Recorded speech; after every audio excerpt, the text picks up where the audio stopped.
We're So live. this week, Marvel began Phase 5 officially with the release of Ant-Man and the Wasp: Quantumania. We are not here to talk about Ant-Man and the Wasp: Quantumania. God, I cannot tell you what I'm holding back until Oh, I'm with you, Until Gail. yeah. Hey, I- you don't know. Hey, listen, you don't know. This is true. This is true. Is it a stubborn poop because you did a bathroom review? I don't know. Those Oh my god. Uh we are going to be putting out a review for Ant-Man and the Wasp: Quantumania, and you guys will be able to hear that Sunday. So if you're listening to this live, if you're here live with us, which hello, thank you. We will be putting it out on YouTube on audio, right, Tyler? Tomorrow. Everything. Yeah. It's gonna be So- on GitHub. It's open source. Like anyone can access it. Oh my god. So that's great, and I can't wait for you guys to hear what we have to say. I don't actually know. I have no clue right now as I sit here what Kale or Tyler think about it. I don't even know if Marco saw it. What I know is what I think about the movie. and you know what? Frankly, we won't get to know. We won't know. No, Yeah, we won't No. even know. Once we do the review, we'll never talk about it again. That's Oh, the rule. Yeah. Oh, I gotta yeah. say, Hey, one of the actually, hardest parts about the show is having to do a show before we do the review because my juices are like, oh, I got shit to say, or like not messaging. Like I was tempted to message Sean like right after I saw it because I knew he saw it on Thursday too. Be like, yo, Oh, but I don't want to shoot my load too soon. yeah, You never want to do that. Yeah, you never want to make that error. Speaking Jess- of, Matt Jess- has a question in chat for you. Oh, what's up, Matt? If I listen to Ice Spice, wow, what a question. She has some okay songs, she's all right. Sean, are you a munch? excuse me. Look, Tyler, What do you do? I I just ask people that. I'm not gonna speak for myself, Okay, but I yeah. will say there are people on this podcast right now who do come across as munches. Oh, And 1,000%. I don't think that I am fitting of that profile. Are you a bikini bottom? I don't know. Pardon? Look, I came What? here to talk about Are comic those books. related? I don't know. That's No another idea. song. Which I just want to talk about comic books and movies. I don't know what you're trying to rope me into.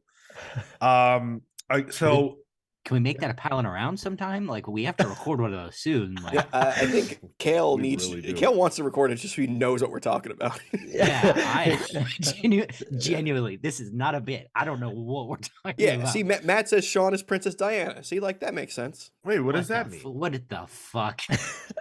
Kayla's just like trying to follow this like narrative. I don't know what's going on. deep Ice Spice lore, and thank you, Matt, for letting me use Ice Spice in the tags now for the episode. That'll help SEO. So thank you. Ooh, good call. Unbelievable. In the same week that Marvel is kicking off their Phase 5, in the same week that Jonathan Majors is making his big screen debut as Kang, Mm-hmm. we also learned that things are going to be changing at Marvel Studios. Things are going to be changing across Disney. And because, of course, as it has been the case for over a decade, Marvel is under Disney. So changes at Disney are changes at Marvel, and we are going to be encountering a different Marvel Studios over the next few years due to Bob Iger's insistence, probably rightfully, that they need to tighten up. That the money, the cash, the guap, it's been flowing too freely. Oh, damn. I know that feeling, bro. Corporatism. You need to change your pants there. No, that was a sad Oh, response. got it. Sure, it was. I usually get those things mixed up. Wow. And so up front, we're going to be talking about the future of Marvel Studios. Where do we stand now that Phase 5 has begun? what does Bob Iger want out of Marvel? How is Kevin Feige already towing the company line? My man is remarkable. He's already towing the line. And what's going on with that little old movie called Fantastic Four? Who knows? Am I still in the bet? Nah, bro, you've been out. I say the bet's not done until it comes out. Like we already got. Well, we'll talk about it. We already got another pushback, you know. And we got. Say They did stick push a fork forward in him something too. So because he's done. nope. That turkey is roasted. Sean, I'm with you. I'm with you. I'm with you to the end of the line, Sean. I appreciate that. So that's what we're going to be talking about on our main topic. Before we get to that, we have a few things to tell you guys, including where you can find us all over the internet. We are the Comics Pals on social media at the Comics Pals, TikTok, Twitter, Facebook, wherever you get your social media at. Oh boy, Facebook. Ooh. Yeah, remember those days? Hey, we're still there. Technically, yeah. Hey, A little You gotta dusty be though. Some cobwebs over there. Yeah. for yeah. everything. Everything. yeah. I'm not gonna go fix it, but we are there. We interviewed Kelly Thompson last week. We're going to talk about that a little bit more shortly. So thank you for those of you who've tuned in already. If you haven't watched it, I recommend it. I think that it was probably one of the best interviews we have had featured here on the show. Good stuff. Yeah, so give that a listen. Our Ant-Man and the Wasp Quantumania review. If you're listening to this post live, then that means it's out. So give that a listen. If you're listening to this post live and it's also Sunday or later, let me clarify. I don't want someone to try to find it tonight at 8 p.m. like John promised. I'm sorry. If you want to watch this show live, you can do so every single Saturday at 10:15 a.m. Eastern on Twitch and YouTube. Thursdays at 6 p.m. Eastern for Pals Pulls. Tyler and Kale had to hold down the fort this Thursday for Pals Pulls. You could somehow say that's what we did. Yeah, and somehow we went longer than we expected us to go. But somehow we talked about aliens again towards the end. So yeah, that happens. A lot of good Swamp Thing content. You're not allowed to talk about Swamp Thing anymore. You're never here for Swamp Thing discussion. So Yeah, it's not my fault. Tyler tried to come for me by saying that I can't figure out how to buy a movie ticket. Damn. That is not during the hours of the show. I love that. That's how we tried to come for you. And I tried to I wasn't gonna say anything because I'm trying to turn a new leaf. This so I know you do the show time stamps. So I knew you'd see it. Yeah, no, I don't feel you were trying to say something that I wouldn't hear. Frankly, you were doing what I would do. That's what I would do. So I can appreciate that. I can. But you see, Tyler, I have this thing. It's called a girlfriend, right? And when you have a girlfriend, I only know about ex-wives. Well, see, I don't want to say that. And now that you have, I'll say no more. Okay. No, roast them. Are you kidding me? That's prime time to double down and fucking dig in. Yeah. Nah, Tyler. Isn't that what got me in the spot? if Tyler had missed the show somehow on today, then I would have torn him to shreds. But he didn't. Okay. So. All right. I honestly, the fact that no girlfriend, hey, I'll take being torn to shreds. I don't have to tear you to shreds. You don't have a girlfriend. That's you meant enough. You meant verbally. Got it. Yeah. All right. I'm touch starved, guys. Patreon.com/the Comics Pals, where you can support this for some reason for as little as $3 a month. You get access to our newsletter. Tyler made a drink this week. I think it had something to do with a certain movie that released. A little bit. Yeah. Could also get access to our exclusive show over there, Palling Around, which is a lot of fun. As Kale mentioned, we got to record one of those soon for you guys. You can vote in our book club poll, which think it's pretty safe to say what we will be reading based on the results. We'll be reading Strange Adventures. Wow. Yeah. Really? Can we Yeah. imagine that? That's what won, huh? Yeah. The one Last that. time I checked. Oh, okay. Cool.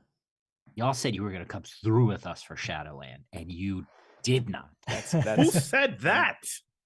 They did. No one said that. They did. The They people did not say that. Even Andy Diggle wouldn't even have voted for that. Damn. Don't do my man's Andy Diggle dirty like that. Oh my god. Unbelievable. Jose, we're not reviewing we're not going to review Quantumania right now, and none of us will spoil a single thing on this podcast that happened in that movie. If you want to hear our thoughts about Quantumania, we will be putting out a spoiler-filled review on Sunday. So you can check that out, but no one here has to worry about any spoilers for that. We will not do that to you guys. Yeah, that's it. Anything else at the Comics Pals? You guys know the drill. Let's talk Marvel. All right. So this week, Wait, Sean. yeah. Can we just plug Comics Versus as well? Oh my God, I'm sorry. Yeah. Comics Versus. Don't make me have a fight with you here, or Comics Versus is something that the pals here have been working on for a little while now. And we've iterated on it. We've been working on it. It is our newest show. It's a debate show. It is YouTube exclusive. So if you want to hear it, if you want to see it, you do have to go on YouTube. I feel pretty comfortable saying that you'll be rewarded for that because the production quality is high, thanks to Tyler. And I would say also thanks to Marco because not post-production, but in production. Yeah. When we were here at my house working on it, Marco and Tyler did a lot of great stuff. So thank you both. And I really, really am proud of it. And I think you guys should give it a watch and let us know who you think won. It's a debate show. We're doing greatest mutant of all time up front. And it's Tyler and I. So head on over to youtube.com/thecomicspals. Give that a watch and let us know who you think won the debate. And people have been throwing in their own answers too. Like one person said Scarlet Witch, which oh boy, let me hear your reasoning about that one. Oh no. That can't. Yeah, they can't be the greatest. She can't be the greatest because she's barely a mutant.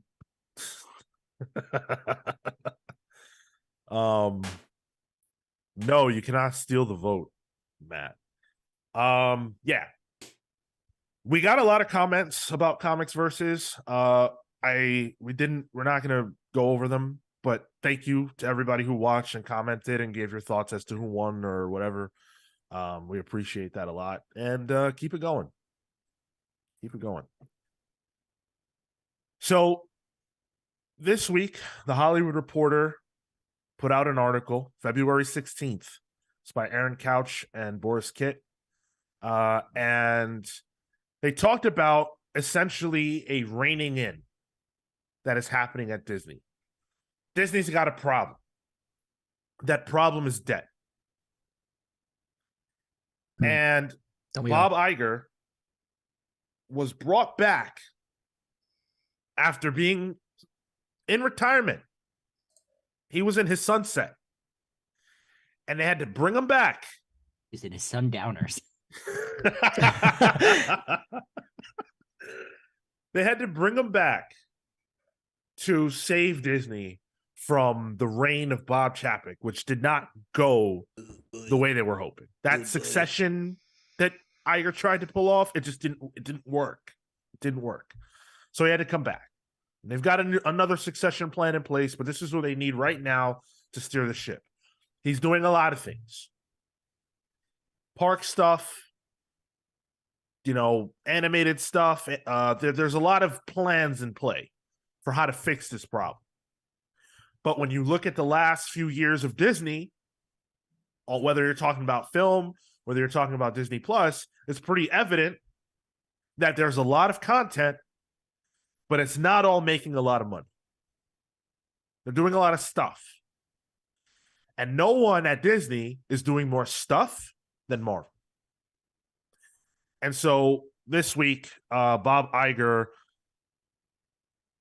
or rather, not this week, last week, Bob Iger said the company needs to be, quote, better at curating franchise content that's, quote, extraordinarily expensive.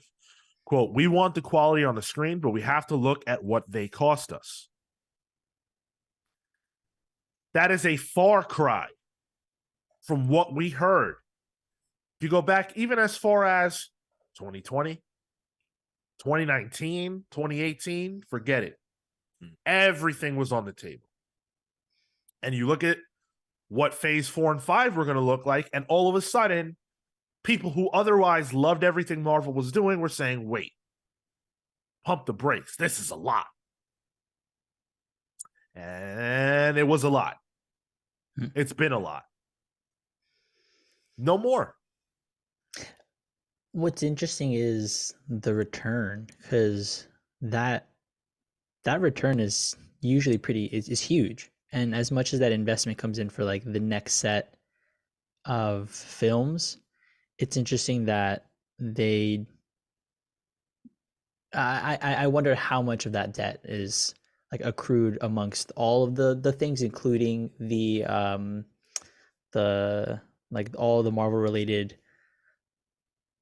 not just films, but also, like you mentioned, stuff like the adventure parks, and if that gets all tied together in the finances, because that's stuff that I feel is harder to return on than a movie.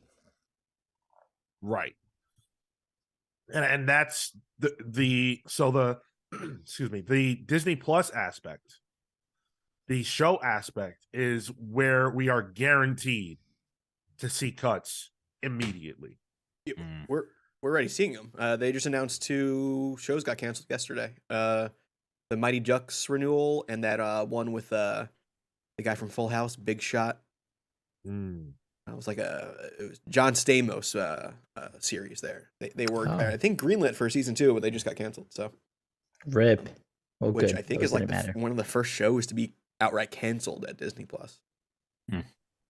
And that's going to also affect Marvel. Yeah. Because Kevin Feige did an interview with Entertainment Weekly, and he said that the pace at which we're putting out the Disney Plus shows will change. To that point, there are only 2 shows that we know are actually coming out from all the shows that were announced for 2023. Yeah. They cut back on that a lot. We got Secret Invasion and Loki. Those are the only things we know are going to come out this year. Everything else is up in the air. Whether you're talking about Ironheart, whether you're talking about What If, whether you're talking about Agatha, that stuff is right now in a holding pattern. Because Disney has to save some money and Marvel has to slow down. In the Entertainment Weekly article, Kevin Feige talks about how he was asked, will we see less shows or will we see shows more spread out? And he said both. His answer to that was both. So a non-answer. Well, I think it's an answer that's inclusive because everything has to change. What do you mean? In the sense that he's saying, yeah, we're going to do less shows and we're going to do them more spread out. Fair. Like, okay, sure. So as a Marvel fan, right? And I'm gonna open the floor. As a Marvel fan, that's what I want to hear. That's what I want to hear. Because to me, the biggest problem that Marvel has had over the last 3 years is quality. And when you watch these shows, I don't care if you like them or not. Moon Knight, to me, did not look that good. Midnight. Oh wait, no, that's an actual word. Yeah. That's actually a pretty cool name for a show. She-Hulk, CGI wise, could have been better. It's not that it was the worst thing I've seen, but it could have been better. I mean, that was my big very much so. That was my big complaint about Loki too. There you go. Well, that one's getting to season 2 at least. Like, Well, yeah. Hopefully with better CGI.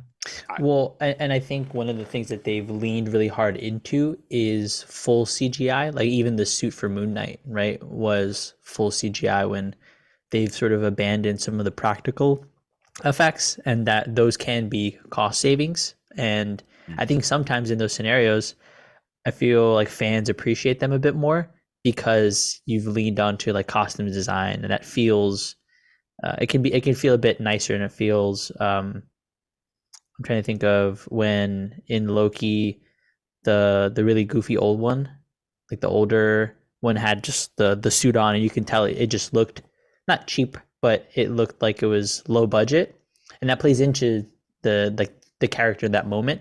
And I think that would probably help out a lot. Is on the production end, we might be seeing more of those practical effects start to come into play. Mm. Yeah, I think Marvel was high on their own supply, for lack of a better phrase, and Yeah. that, look, everything pretty much that they did from Iron Man to Endgame, a success. Whether it's because the movie had a smaller budget and it did well enough to justify future releases like Ant-Man or Guardians, or it was just a juggernaut and made $1 billion. Everything they did worked. And now we're at a point where the conversation about Marvel has changed. It's different. I think they were also like they were launching a new streaming service, like they had to kind of overpromise, to get people to buy it. Like they got me on there was like this deal when they first announced it. It was like, hey, you pay for 3 years, like $100, you get 3 years out of it. Wait, what? Yeah. So Remember something like that. I remember getting that when that came out because I was like, hell yeah, they're doing more Star Wars. They're doing, they're doing what do they announce? Captain America: Winter Soldier and WandaVision. Like that's what they kind of led with. Yeah. So I was like fully into it, and then you got COVID that came around where movie theaters really weren't a thing. So every entertainment, streaming platform leaned heavily into streaming content. Which now that the climate's a little different, they maybe went too hard on it, and they're kind of dealing with the repercussions from that. Think of like Netflix. Netflix cancels everything, Yeah, absolutely. Like that's a problem. Good point. That's a problem across the whole industry. Yeah, It's not yeah. just Disney that's tightening up on streaming, because you ask me, I think these companies, I don't know how they thought they were going to make all this money back. It's just impossible. on the subscription. Right. Yeah. It's the same, the HBO Max problem. Like they're all dealing with this. And so thankfully, Disney now has a smart enough CEO to figure out that this ain't cutting. Even though I say that, but he's probably the same CEO who greenlit all these damn shows to begin with. Yeah. The Disney Plus is Bob Iger's baby, and I think there is some. He has actual skin in the game because technically this is his legacy. Sure, I think the purchasing of Lucasfilm and Marvel is big for his legacy, but in terms of like where the money is, it's going to be whether or not Disney Plus sinks or swims. And it's weird because they own Hulu too. They own ESPN. And so like, and that's funny because they made Hulu to be because Disney Plus doesn't have any ad format. I don't think there is now. Yeah. Oh, there is now. Yeah, when Okay. it launched, there wasn't. Yeah. Okay, because that was the idea was we'll keep Hulu separate so that way we have a place to get ad payment out of, and that'll help supplement the need for only subscribers on whatchamacallit, on Disney Plus, for example. And it like it was also a way of Netflix- separating the adult content as well, which like now Daredevil's on Disney Plus, so like they can't even argue that. It's a little weird right now. Yeah. So here's the number breakdown. Phase 4 of Marvel, we had 18 different projects. Damn. Phase 4 lasted 2021 to 2022, right? Or 2020 to 2022, I guess. That sounds about right. Yeah. from the release of Black Widow to now. Phase 3 released 11 projects. So they added 7 projects. And that was phase 3 was from 2016 to 2019. So it's a lot more Marvel stuff out there, but the reception is markedly worse. And I want to address people who say, oh, the reaction to Marvel is not different now than it was before. No, it is. It 100% is. And people say, oh, well, the quality of the movies hasn't changed. It's just that Marvel's losing the zeitgeist. That's also wrong. That is completely false. The shows that Marvel has put out have done more to weaken the overall public perception of Marvel than anything that Marvel did in the past decade. And on top of that, phase 4 is the weakest phase in terms of reception.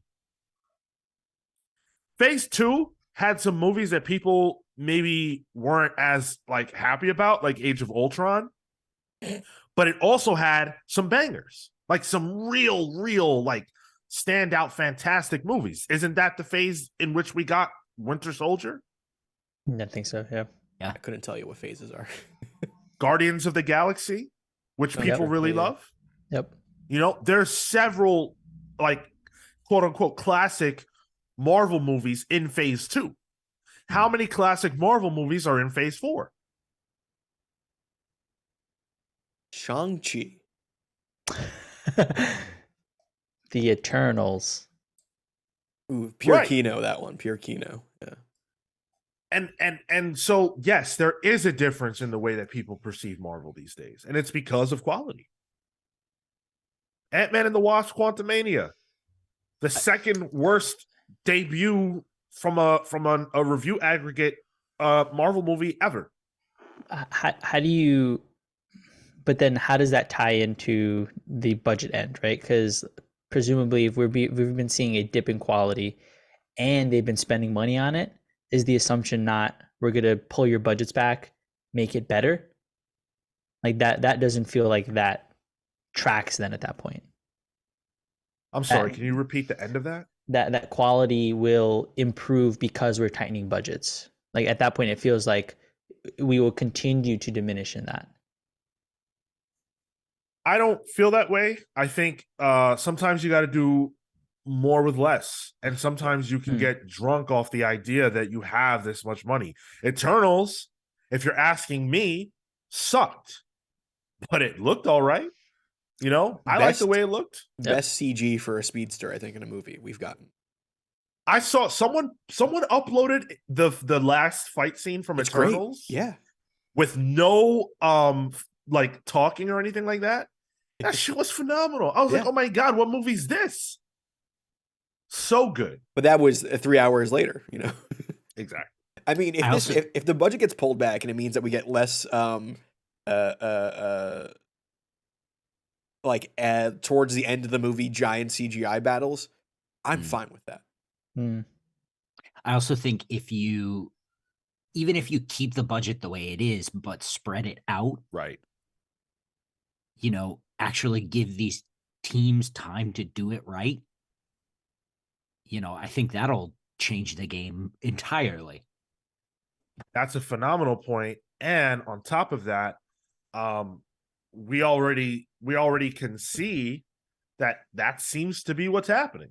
Yeah. Because we learned this week that the Marvels was delayed once again. And now it's got a release date of, I think, November 10th.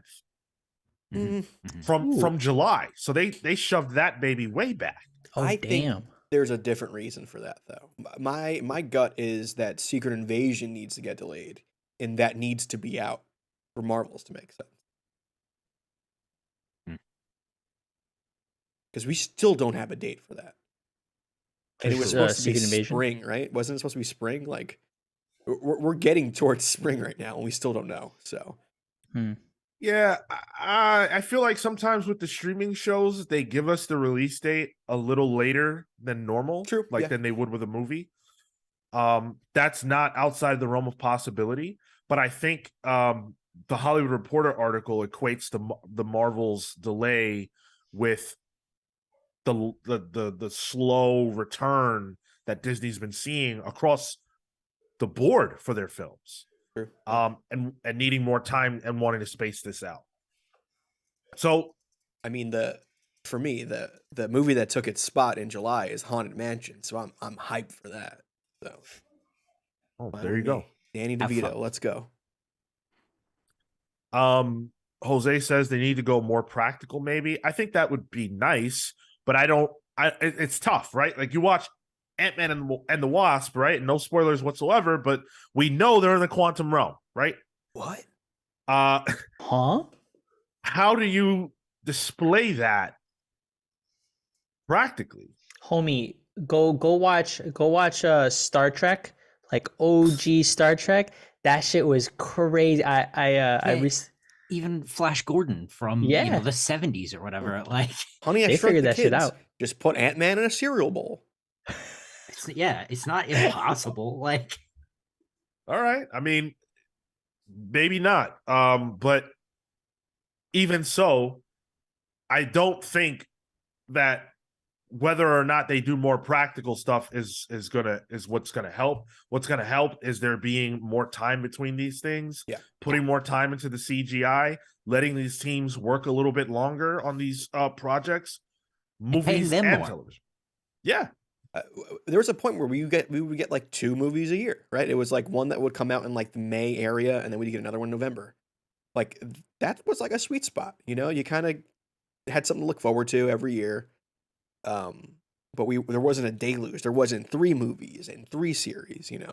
I think Disney also overestimated how many people would consume all of it. The amount of people that I know who have watched every single Disney Plus show that's Marvel related, is none. Like outside of us, like I don't personally On know. this I podcast. haven't. I haven't. Okay, yeah. Marco, have you? I think all of them. Yeah, I think so. Okay. Well, Wow. do you Marco's mean a bigger comic fan than you, Sean? watch to complete? That's insane.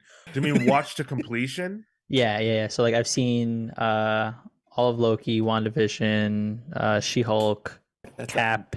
That Yeah, one I for home think- life. What if? What if? Oh, okay. Yeah. All right. Bitch, let's go. Psh, come at me. Jose makes another good point where he says they'll have the same budget but for less projects, which I think makes sense because then which at is that a point you're able loss. to you can allocate the funds in a better way because you'll have less volume to work with, and so at that point, potentially you're balancing budgets and they stay the same for the respective movies that you have. That's a good point. Right. That's what Kale was saying. And I completely agree. I think where they really have to tighten up, because the movies, to me, with the movies, it's just put out a great movie. Yeah. If you can put out quality, that'll right the ship. Where we're being overwhelmed is on television. And, again, sure. If you haven't seen, like Loki, for example, there are stuff in Quantumania that might not make sense at all. If you didn't see Loki, there's stuff, or if you didn't see WandaVision, rather, there's a lot of stuff in Multiverse of Madness that might have you scratching your head. Like the whole movie. Right. And you probably also needed to see Loki to understand why there were so many damn Doctor Stranges and all that. Homework. So that's pretty intricate. Yeah. And I don't mind it because I'm watching this stuff. But if you're not, that's kind of weird. And that would lead to frustration. So Marvel has some making up to do. Marvel has some significant making up to do. And I think that we've pretty much hit on what I think they need to do.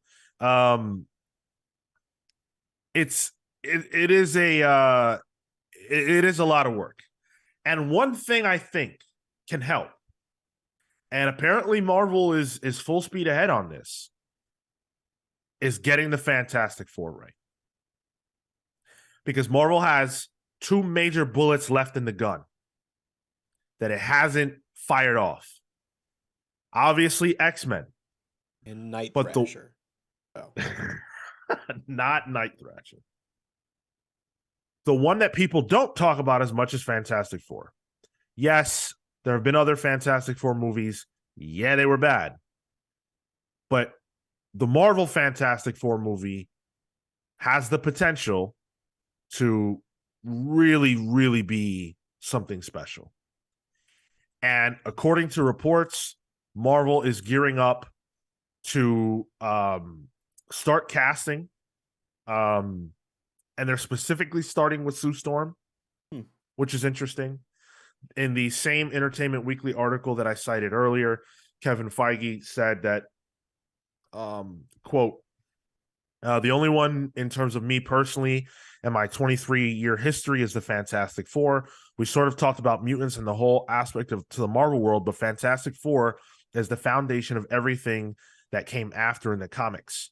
There's certainly been versions of it on screen, but never inhabiting the storytelling of the MCU. And that's something that is really exciting for us. People will start to hear more about that very soon. We plan on it being a big pillar of the MCU going forward, just the way they've been in the comics for 50 or 60 years.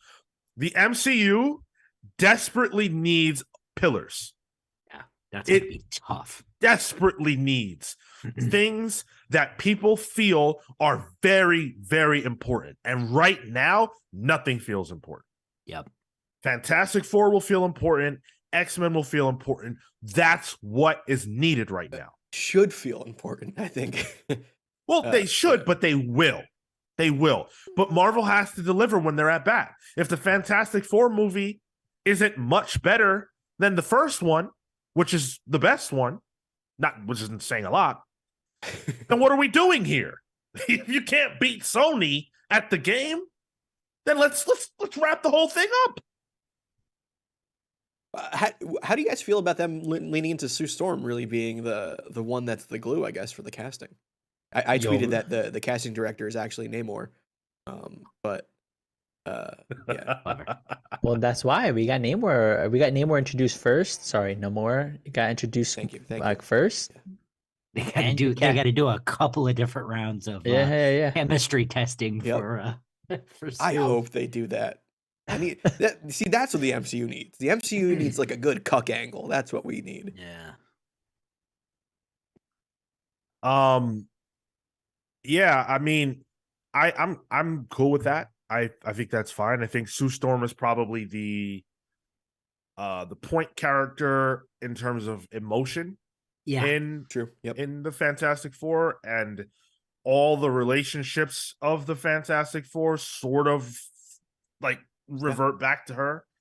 And then even like Doctor Doom and Reed have the personal feud, but Sue is centered in that. Namor and Reed have a feud. Sue is Sue is a big part of all that, is what I'm getting at. And I think that starting from that point makes a lot of sense to me. I have no issues with that whatsoever. Thanks for the Twitch follow, Tony Dad of Quattro. Oh, appreciate that. We know that obviously Fantastic Four was delayed, unfortunately, much to my chagrin, because I have a bet going with a listener named Kefis, and I need to win. So hopefully it gets rolled. The delay gets rolled back, but we need this right now. It really feels like we need something fresh. Personally, for me, I think X-Men's more important. I'm not arguing with that. It's just further out. I know. And maybe it's just my bias here, where I'm like, I need some news on that. I mean, I guess Deadpool 3, we're getting some casting announcements for that. I think that's interesting, Tyler, because the X-Men in Marvel history has always felt fairly separate from the rest of the universe. why do you think that would be a good thing for the MCU? Why do you think that would be more important than the Fantastic Four, who are, you know, the glue of Two the reasons. universe? Two reasons. One, it's got more name recognition. It's essentially its own brand. You can say X-Men outside of Marvel, and people would understand X-Men. And also because it's its own thing, you know, like you can kind of have your whole own universe there doing its own thing, which has its own properties for, you know, I don't know, let's do an Omega Red one shot sort of thing, you know, like there's room for growth in and of itself, I think. And Mega Red also, one shot. Wow. also just give me Cassandra Nova live action Give me The Alpha dump Flight. truck. You want the dump truck in live action? with the old Indiana Jones dump truck pants on. Yep. Yeah, there we go. You want the Cassandra Nova wagon on I want on the big, on the Cassandra big screen? Fashion Nova is what I want. The geriatric wagon. Yeah, I mean, look, it's just something that it's just a big property. You know, it's a Yeah. big property, and we want to see all these characters playing in the sandbox. Deadpool 3 is gonna do insane numbers. When you got Wolverine and Deadpool under the MCU, branding, that's insane. And look, would I be shocked if, I don't know, like Ant-Man appeared in that movie, or any Marvel character who hasn't interacted with the X-Men ever? No, I wouldn't be shocked. Deadpool will be a phenomenal place to do that, because it could be fun. Deadpool and Wolverine on Murder World, with Ant-Man, who somehow got sucked in, as a cameo or a goof. Yeah, make $1 billion real fast. Why not? That's what becomes possible once you have the mutants. I think, but I think to Tyler's earlier point, like if you're able to build out, we have our MCU with the Avengers and all that group, but then you have that separate world of X-Men, and you give that time to develop and build out before you merge the two. I wonder if that doesn't play into some longevity for Marvel's purposes. So like, yeah, we'll get Deadpool and Wolverine to sort of test the waters on that. We had the name drop or whatever in Miss Marvel, or the phrase drop. And I would think if they're thinking long term, and especially with the planning that DC seems to be doing, like how do you continue to capitalize on universes? And I feel like you can keep the X-Men universe because it has been separate, but still touching on the MCU, almost like the way Krakoa has existed, where like initially people didn't really talk about it, or they would talk about it, but there wasn't that synergy immediately until Hickman did his stuff with House and Powers of X. Yeah. I think that might be a good play to keep interest going and start to feed in X-Men content alongside MCU content. Dude says separate but equal. Hey, talking about the X-Men here. What's we got precedent. Next slide, Sean. Oh my god, unbelievable. So yeah, that's the big wrap. I mean, there is another major potential movie coming, of course, and that's, I mean, look, the biggest character they have, Spider-Man. And Kevin Feige also talked this week about how there is a Spider-Man movie coming, and they have the idea, and writers are putting pen to paper. So to me, No Way Home and Wakanda Forever were the best movies out of Phase 4, and we can always use more Spider-Man.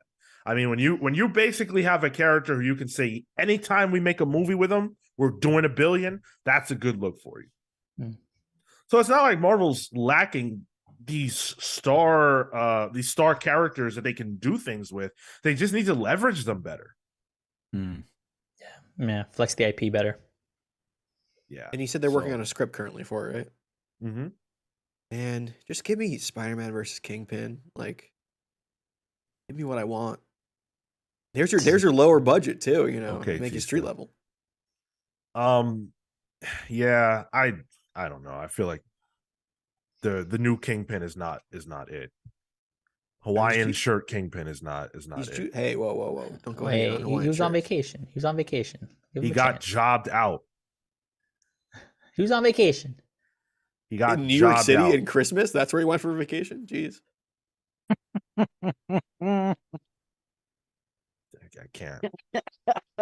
My man was on island time, Manhattan Island time. Actually, I like this idea. What if we get like a parrot head Kingpin? I can't. I bet he's a Jimmy Buffett fan. Right. He just bought out Margaritaville properties across the world. You know, that's where his What's the name of Wesley? Give me more boat drinks, Wesley. Where's my shaker of salt? That's a clip. Classy Ulysses says, how about bringing back Toby and Sam Raimi and they can do Spider-Man 4? Let's get it. No, let's stop it. Toby Yeah. Maguire said Stop he is living in the down. past. He said he's down. And they got Sam Raimi now. His back's broken. Haven't you heard? yeah. He sea biscuited himself. Isn't that what happened? Yikes. Yes. Yeah. Although that's he's what doing a happened. lot more stuff lately. He was in Babylon, which I hear is a movie. I heard good things. Me too, but I refuse to watch it. Hmm. I think it's funny if I don't watch it. Tyler's just got a whole personal thing going on. A lot. You can, yeah. That's the same reason he hasn't watched Breaking Bad, because he wants to be able to say he hasn't watched Breaking Bad. I watched the which Super is- Bowl ad. Does that count? Okay, thank you. Okay.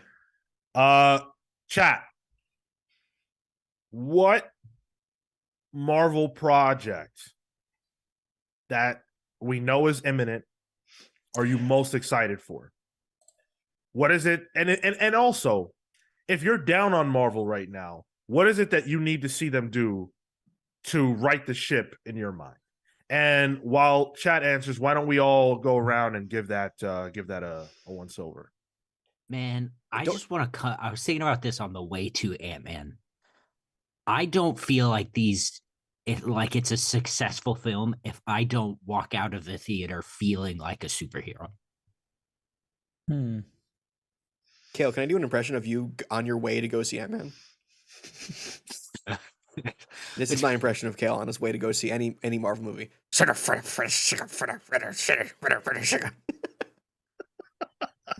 You know what Jess told me last night? Fairly accurate. She was like, I don't think I want to go to these with you anymore.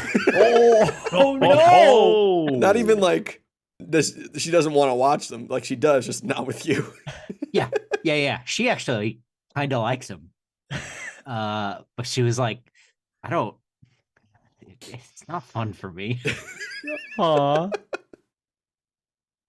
Just say it's a bit. Damn. That's how people get away with a responsibility, right? We have very different senses of humor. She does not enjoy bits. A lot like Sean. I love bits. I like good bits. Sure you do. Well, listen, put the message out there. Jess is very welcome to join Rebecca and I at the movies. Yeah, across the pond. Sure. Are you hitting on my wife? No, I'm not hitting on your damn wife. Come on. We can go to the movies. We've all learned lessons here about how that works out. So Sean, let's. Sean and Rebecca looking at my wife across the pond. Hey, we really liked your vibe across the pond there. You want to go see Fantastic Four together? You got to pay for your own ticket though, because I have an omnibus to buy.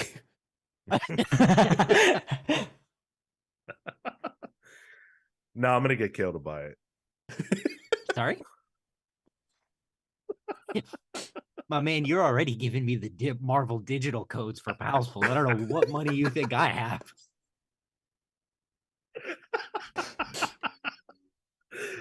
Oh man. Oh, that's funny. All right, so Kel wants to be a superhero. Marco, what does Marvel have to do to win you back over? I'm not in a negative place with them. I'm gonna watch the things and I'm gonna take them as they are. And Like a corporate I'm show. not necessarily I'm not off the boat, but I'm not like excited to be on it. I'm in this sort of neutral space, and so for them to do something, but I liked Love and Thunder a lot. Oh God. Fuck Whoa. off. I just had a Where's- flashback. Where's the mute? To the review, dude. Oh my God. If they can do more like that, that's the That's- shit that I want. Dude. That's the way I jump ship, dude. Yeah. I'll start yeah. getting on this damn podcast wearing DC shirts. I'm gonna have a James Gunn fucking hat. I'll have to switch it completely I'll up. be I tweeting hashtag sell the Snyder cut, you know? Yo, I lost chat completely. Holy shit. Yeah. Yo, Marco, like Sean, legitimately what I was about to say is Marvel needs to stop making Thor Love and Thunders. Oh, For Literally. me it's I like, like hey, that one, dude. I had such a good time. for Do me you remember when we started this podcast and Marco like couldn't stand the idea of superheroes?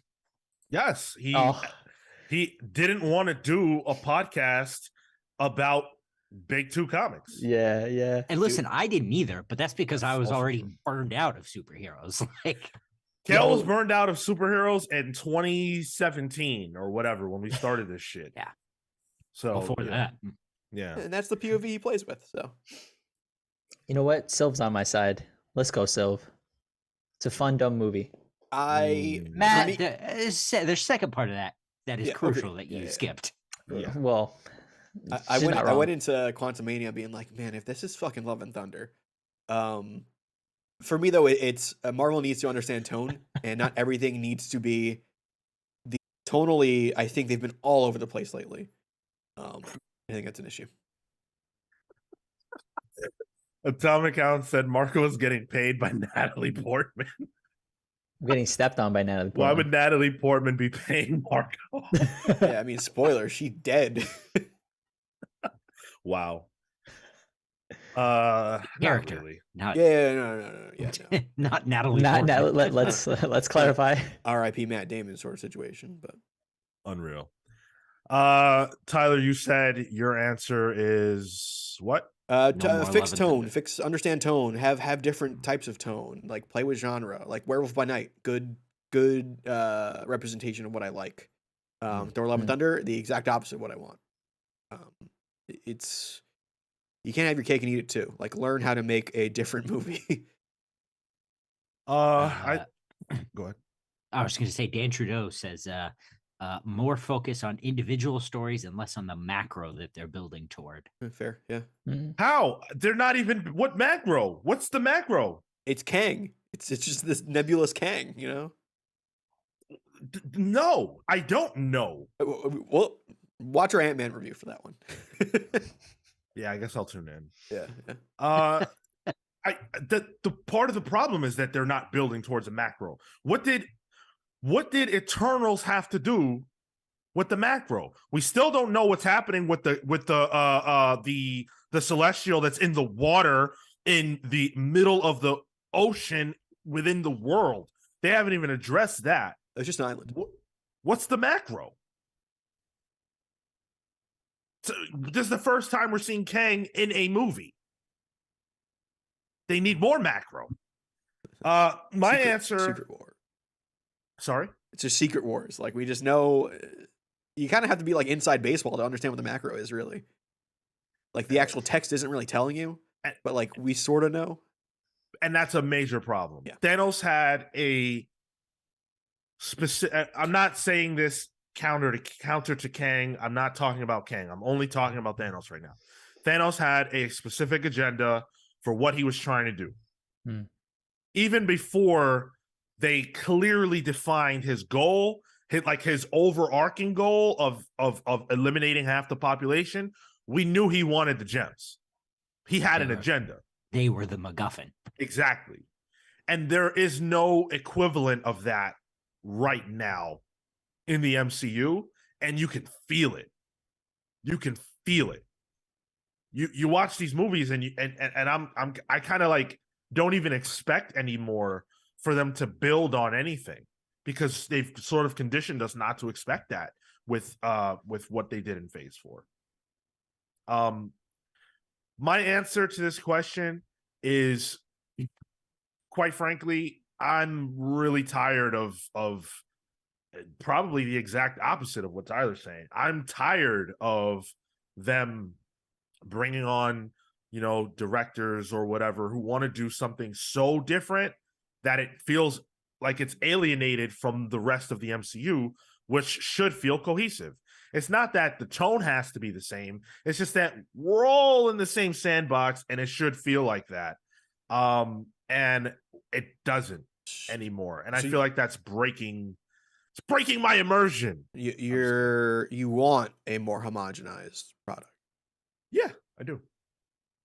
More Not of a again, house style. not from a looks standpoint, not from they all have to have the same jokes standpoint, from a we're all in the MCU standpoint, and this is what the MCU is.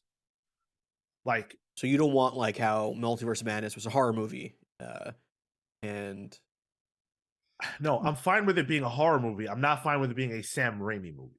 That's what I'm talking about. I'm tired of like Taika Waititi or Sam Raimi or Chloe Zhao, or like those things to me haven't worked at all. Tired of talent. I don't feel like they expressed their talent in those movies. I'm sorry. Mm. Even if you want to disqualify Multiverse of Madness, I don't think that Taika Waititi's talent was expressed in Thor: Love and Thunder, and I don't think Chloe Zhao's full spectrum of talent was expressed in Eternals, because they're trying to do what they do in the MCU sandbox, and that really hasn't worked out all that well. The Russos figured it out, but so far, I don't think really many others have. So that's my answer. We've been on this for a while, so we'll move forward. And I'm going to wrap a little bit. If you guys find any comments in the chat that you think are worth highlighting related to the question, feel free. There's one from Jose. There's no macro or micro, just straight 4 out of 10 projects. 4 out of 10. Yikes.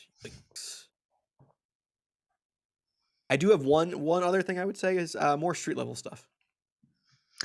Yeah, let's get back to some of that shit. That feels homey. Also, could be lower budget. That too. Good call. Look at that. Tyler, price conscious. Napa Pop says, I think Marvel needs to stop making every character have 30 variants. I don't like how they're destroying the uniqueness of characters. Snappa also said they are prepping people to understand multiverses right now. That was phase 4. A lot of people don't understand universes, so they spent all phase 4 giving you a physics lesson. What did Eternals have to do with that physics lesson? Nothing. It felt like a pet project within a larger MCU, which works if you're going to do a one-shot, or it works if you're going to do a miniseries. But when you're asking me to spend $40, $50 to go see a movie, and it's someone's pet project with characters that I don't care about that are literally planking on screen, and I'm supposed to buy that as sex, I got a big problem with that. I really do. I think there's a parody out there that has some better stuff. I'm sure of it. I saw it. No, that's not true. I'm gonna clip that one. Go ahead. So we'll move forward. Thank you guys for indulging us in that, and me specifically in my rant. Believe me, I'd like to talk more about it, but we've got more show to do. And before we move forward from with the rest of the show, I do want to deliver on the promise of the $10 tier on patreon.com/thecomics-pals, which is a shout out on this very show. And I want to thank these very fine people for making all of this wonderful stuff possible. Thunderstruck, Rebecca Alejandro, The Night Stalker, Harris Nijinsky, Brian Demolisho Del Pozo, Random Rocio, Kefis the Incorruptible, The Great Destroyer, Hyper Viper 89, Momentum Mike Elliott, Starcross Catherine Stars, Diamond Dustin, and the Hound of Justice, Atomic Hound. Thank you all so much. We appreciate you. And we appreciate everybody who supports on Patreon or supports in general. If you're watching right now, we appreciate you. Make sure that you hit that like button. If you're enjoying what we're doing, subscribe for free on YouTube as well. On Twitch, leave us a follow if you're not following. And if you would be so kind as to subscribe on Twitch, that would be helpful. You can use your Amazon Prime subscription which is totally free. Twitch Prime, totally free. And it helps us out. So we appreciate that. Thank you very much. All right. As we mentioned earlier, you guys were very positive on Comics Versus. You were also very positive on the Kelly Thompson interview. Let us know, A, what topics you want us to do on Comics Versus. Anything's on the table. We actually got one in the chat. Best Robin. Can you can somebody make a note of that, please? Yeah. Steel Trap. Thank you. And also, the other thing I want you guys to let us know is what creators would you like us to get on the show? I screwed up because you guys have been telling me about Kelly Thompson for years in Discord. Bro. Years. So I messed up. And you guys were right. So who else are you right about? Let us know. Who should we be seeking out to get on the show? We were emboldened. So, Sean, can we can't announce anyone that might be on the show soon, right? No. Okay. Tony Dad of Quattro says James Gunn. Hey, he's on Twitter. Let me tweet him real quick. I want to. Hey, you know what? Fuck it. Let's shoot our shot. Yeah, Like, why not? I want to start a campaign. I loved Slither and I love Super. Let's talk. Not for James Gunn, because James Gunn still has some right. things to prove. Chris Pratt. And he's also extremely busy. Not Chris Pratt, because I want to talk to him about Mario. I want to talk to him about that kind church. Of controversy. Yeah. I want Sean Murphy. I would love to speak. We almost. Oh, damn. Oh, that's right. Yeah. At New York Comic Con, right? Yep. Yes. Oh, I was going to so ask him cool. about housing. Housing market. Shut up. How's your real estate business going? How does it feel charging people for a genuine right they should have? Philip Kennedy Johnson. That's a great call out. And let me tell you guys something. If you want to go all out, tweet these people. Mm-hmm. Let them know. Marie Javins. Let her know. Hey, that would be cool. Atomic Hound says he'd love to see an interview with Marie Javins to discuss the future of the DCU. I would also love to. Sick. Yeah. But here's the campaign I want to start. I want 5 minutes with Kevin Feige. 5 minutes. 5 minutes with Feige. That's a lot of his time. 5 minutes with Feige. 5 with Feige. Yep. That's the campaign. Sean, you know how start. fast 5 minutes with is. Feige. What would you even ask? Well, where do you get your hats? Like, that's what I would just say. I wouldn't even know what to say. Like, what's under the hats? Number one. Oh, open brain. He might have a leader thing going on. Straight up 8 the leader. Yeah. Bad card. Now. Bad card. Monster Amala. I would ask him what he would do to be able to make a Superman movie. Is he a big Superman fan? Well, dude, he came up under the tree of Richard Donner. Oh, okay. Feige did? Yeah, Feige and Jeff, and that's how they know each other. Yeah, they know each other. Yeah, they talk. Oh. Yeah, we talked about it in the interview. Weren't you there? We need to talk with Jeff again and be like, hey, we got this campaign going. I had a lot more going on than listening to what he was saying. Fair enough. A lot of people in chat are throwing out names that we've not had on the show, but we've done interviews with. Mark Russell, Dan, Tyler actually did his first interview with us. Yeah, New York first interview ever. Yeah. So it's on YouTube. Go check that out. Tom King. Similarly, we did Sean, New York Comic Con. Chip, I think we did years ago. Yeah, a couple years ago. We need an update on that. Yeah. That was not to blow too much up smoke up Pete's ass with him not here, but that was a fun interview. Yeah, he got wacky. Yeah. Oh, I would love to do Chip. Yeah. Mark Wade would be. I bet you would, pervert. Mark Wade would be fantastic. That's a great call out. Lot of great ones. You guys are killing it. I want to shift gears because in all the hoopla of interviewing Kelly Thompson.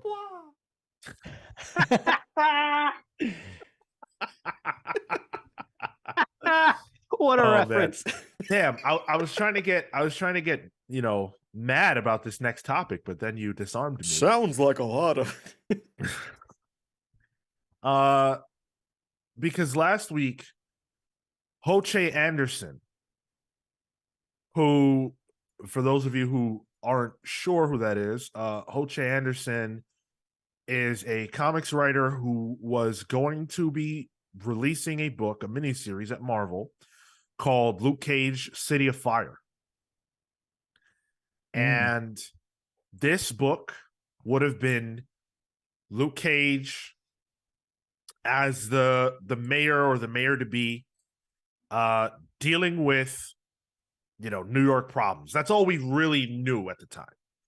And it seemed like there was the possibility that this could be a hard-hitting book from a like social commentary standpoint, that they could really say some stuff with this. And Luke Cage hasn't had much solo stuff come out.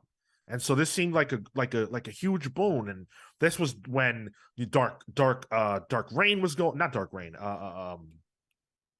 Devil's Reign. Devil's Reign. Thank you, Dark Reign. This is when Devil's Reign was going on, and Luke Cage's profile was pretty high. But then it was canceled. And we never got a real reason. We finally know, because Hoche Anderson did an interview with CBR, and they asked him the question, and he answered it, and he was happy to answer it. He was happy to give us he didn't pull back the reason. Sorry? He didn't pull back at all. He was very candid about it. I feel like he was very honest about why that didn't come out. And I read this and I was furious. So this is what he said. Long story short, they sat me down and said, "We're canceling this book.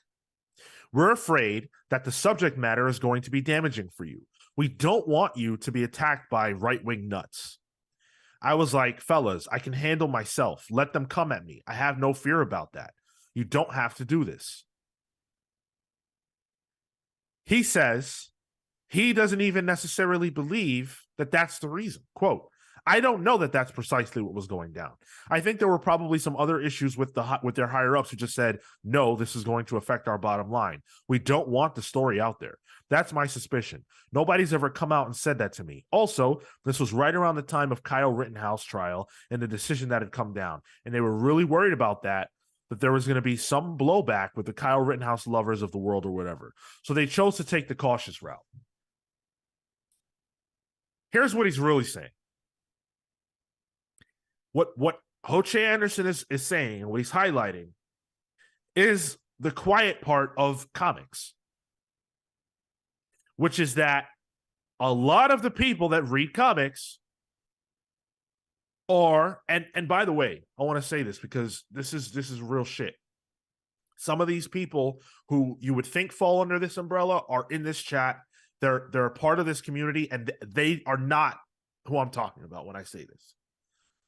We have a lot of good people in this community who fit this profile in terms of being older white men who grew up with comics. I am not saying like Kale that all older white men are like this by any stretch of the imagination, so please do not misconstrue my words. I am talking about the specific kind of person who would see a book like this existing and say, you know what?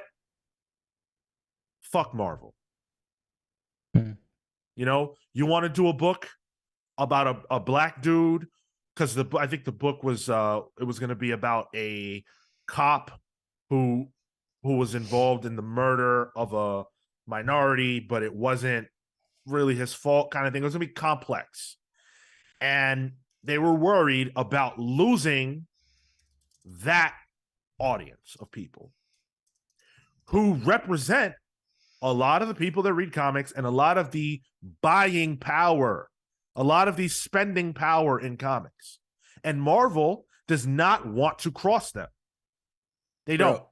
Bro, I've been in a lot of suburban comic shops where like I overhear conversations, and like this is the type of book those types of people would be so against, you know. Yeah. I know the type. I've stopped going to shops because of it. And a lot of people have had to make that choice. And it's a real thing, 100%. And so I think that Marvel was protecting themselves. I do not 100%.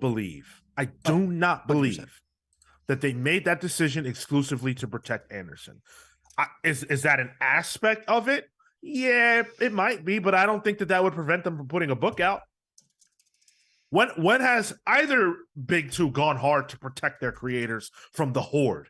It's never happened. Yeah, look at what Kelly Thompson talked about last week. Yeah, Like she was dogpiled for not inconsequential stuff.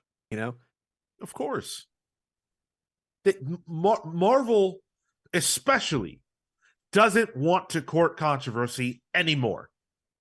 After what happened with Secret Empire, I don't know if we'll ever get anything like that again. Hail Hydra. Don't clip. Yeah. Don't quote me. I think that's just like a big issue though with the big two in general, and especially post Disney buyout with Marvel. It's any type of meaningful political commentary from any side of the spectrum does not exist in comics because it can't, because it'll piss somebody off, and because they don't want, I mean, especially Disney, they don't want to be any more on Fox News any more than they actually are. So which sucks because it's a book where like Captain America was actually doing meaningful stuff way back when. Yeah. Doctor Strange was doing stuff that dealt with like anti-war psychedelic stuff. Howard the Duck, a lot of political commentary there from Gerber. I feel like it will never exist in the big two because the spread of hate and vitriol is so easily manipulated that they just don't see any reason for it. Same with DC. And the only time you'll actually be able to see any real meaningful comics, like in terms of like a message, probably isn't in the big two. It's elsewhere. Yeah. It's going to exist in those pockets like an Image, like a Dark Horse. And I think sometimes they, like, those comics exist, right? And this is a problem for the big two, where they want to relegate it to just the content that they have related to their superheroes, and the opinions have to be very sanitary. Yeah. And that doesn't facilitate conversation. And I think that you need to be able to have a conversation about the heroes, because then, yeah, this event was really cool, or Empire was fun, sure, but did it say something? And that's what makes a meaningful run. That's why things like Civil War has stuck out so long for Sean, right? Like there was something of value to be said there.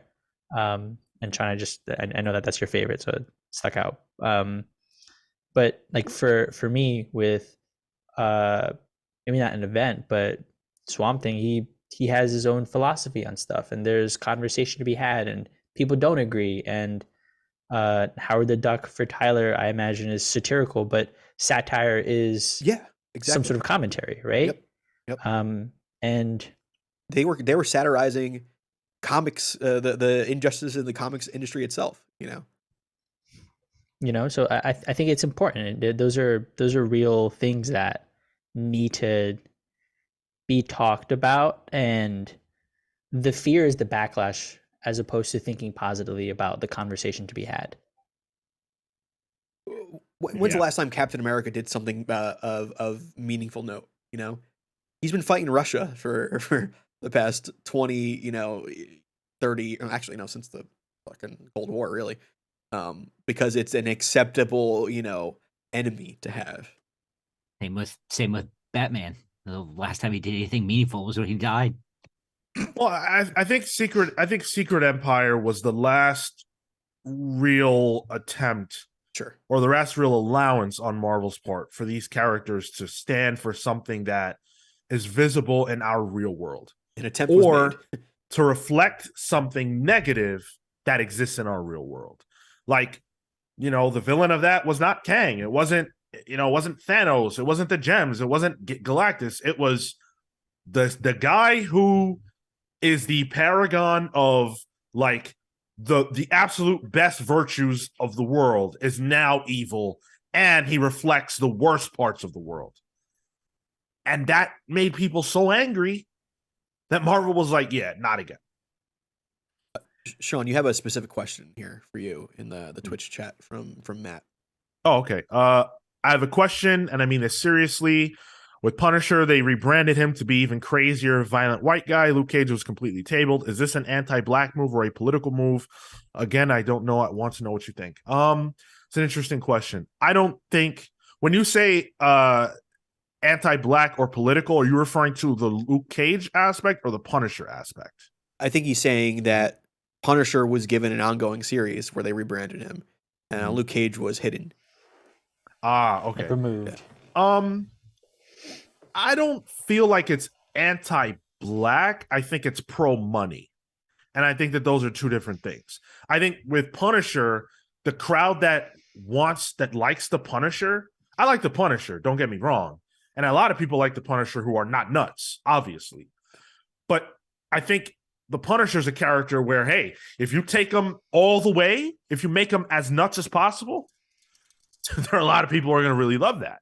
But then there's also people like me who don't feel that. They like that's not something that's a part of my character identity, but I'm not shying away from it either because I think that exists in the Punisher too, for him to be a violent nut, you know? So I think that's a case where Marvel sees that they can go all out and still make money off the character. Whereas they feel like this Luke Cage book would have hurt their bottom line. And I don't think that they care about anything more than they care about that. And there was also the issue with the Punisher logo being a thing, them kind of rebranding that. If you read that Punisher book, it's pretty good. I don't think it's as much leaning into him being an even more violent white dude. It's more of somebody else taking advantage of his anger. Right. Is what that book actually is about. But I understand like the actual marketing around it. Also, Ares is in that book, so check that out. I think it's been fun. Yeah, I agree. Like it's a good book. Jason Aaron is doing good work. And that's interesting. I didn't even tie Punisher into Luke Cage. So that's a very interesting question, Matt. It's almost like you've podcasted before. Don't even try, Sean. No, I'm past that, trust me. But yeah, that's my feeling on that. This is a shame. Because Ho-Che Anderson, if you read the CBR article, which was a very good interview, he clearly is hurt by the way this went down. And when someone is telling you, we're protecting you, and you're telling them, I don't need you to do this, and they're quote unquote protecting you anyway in ways that are hurting you, this is the kind of stuff that we talk about. Where it's like, yo, you're my ally, quote unquote, but you're taking this over. Yeah. You don't need to take this over. That's why I think it's bullshit. Let me protect you by not releasing the art you worked on. Right. Yeah. Something that I worked hard on, something that I put, months and months and months of my life into. The art was done, you know? Right. Yeah. The work is complete. And it's just never going to see the light of day. Because Marvel cares so much about a black creator's feelings. Look, open his DMs. What do you think those look like? Are you fucking kidding me? Word. Especially sometimes after this I think article about came out. Yeah. what could happen if this show were to get bigger and what my DMs would look like. Yo, any of our DMs would look like. Yeah. At this point, I'll take any kind of DM at this point. Yeah. Shut up. Like we're lucky that we've got such a phenomenal community and that somehow everybody who decides to join this is so great. But that's not always going to be the case. And creators deal with it every day. Try being a woman in comics. Listen to what Kelly said last week. It's no joke. Sylv is talking about that in the chat. And even as a white guy creator. What? Yeah, I know, right? I sound so urban. Quotation. That was quotes. That's the whitest thing you could have said, Kel. Truly, the Twitter and social media backlash is a huge fear. Dude, I pissed off the Cyberfrog fans once on the long box, and my DMs were fun. Yikes. Oh my God. Yo, you don't touch Cyberfrog. Fuck Cyberfrog. I want to get it. Fuck you, Marco. Don't. But you see, but this is the kind of shit that would like my DMs would pop up because I'm gonna support comics. All right, I'm not gonna Okay, go yeah, into no, you're gonna be playing the victim now. Let's Yeah. Comics are good. Yeah, comics are good, and I think we missed out on potentially a great one. dude. Here. And the stuff you were Sure. talking about, him like being really into Elektra as Daredevil, like that was interesting too. You know, this could have been a good Kingpin story as well. Shit. So many play. It feels like the missing piece of the whole street level Devil's Reign arc that we saw playing out. It feels like this is the missing element. This whatever happened here is what caused Luke Cage to make the decision to become mayor. Exactly. Yeah. Exactly. So it's a shame. It's a shame, and I feel very bad for H. Anderson. But it's not all doom and gloom, because Marvel is promising the most shocking event Let's go. in 50 years of storytelling with Spider-Man. This week, Wait. That also encapsulates Norman Osborn screwing Gwen Stacy. So not only that, Huh. but there's a specific reason why they chose 50. Because 50 years ago was 1973. And in 1973, what happened? Kale? What, Stacy? Yep. Oh boy. who they? So killing? Amazing Spider-Man 121 and 22 were published in June and July of 1973. 50 years down the road, Zeb Wells is promising the most shocking story in 50 years of Spider-Man comics. What is going to happen? Are we Gwen already Stacy Better asking us not to have call to it? do with Gwen Stacy. Gwen Stacy's coming back. No, she's not. No. I have an idea. I think I have an idea. What's gonna happen? The way the book has been going is, I think Peter's a little unhinged right now. He's a little stalkery with MJ going on. Like he's a little off kilter. And simultaneously they've been building Norman as a hero. I think Peter's gonna do something that's gonna make Norman look like a bigger hero, and Norman's gonna get killed, and Norman is going to die a hero. And that's what's gonna happen. I think specifically mentioning the Gwen Stacy thing, it's gonna be the inverse of that, where Norman dies a hero this time. Because they have Red Goblin coming up, Gold Goblin is finishing. You know, I think it's perfectly timed to kill him off. Pretty interesting. This is also going to reveal what Peter did, I believe. So it likely ties somehow into that, which I think we know ties into Norman, right? Like, Yeah, there's a Yeah, reason why so- they became friendlier. right? But we still don't know what that is, right? We don't. No, we Okay. don't. I think we're gonna find out in Spider-Man 25, And we'll find out what 26. caused MJ to leave, what caused her to be with some dude named Paul.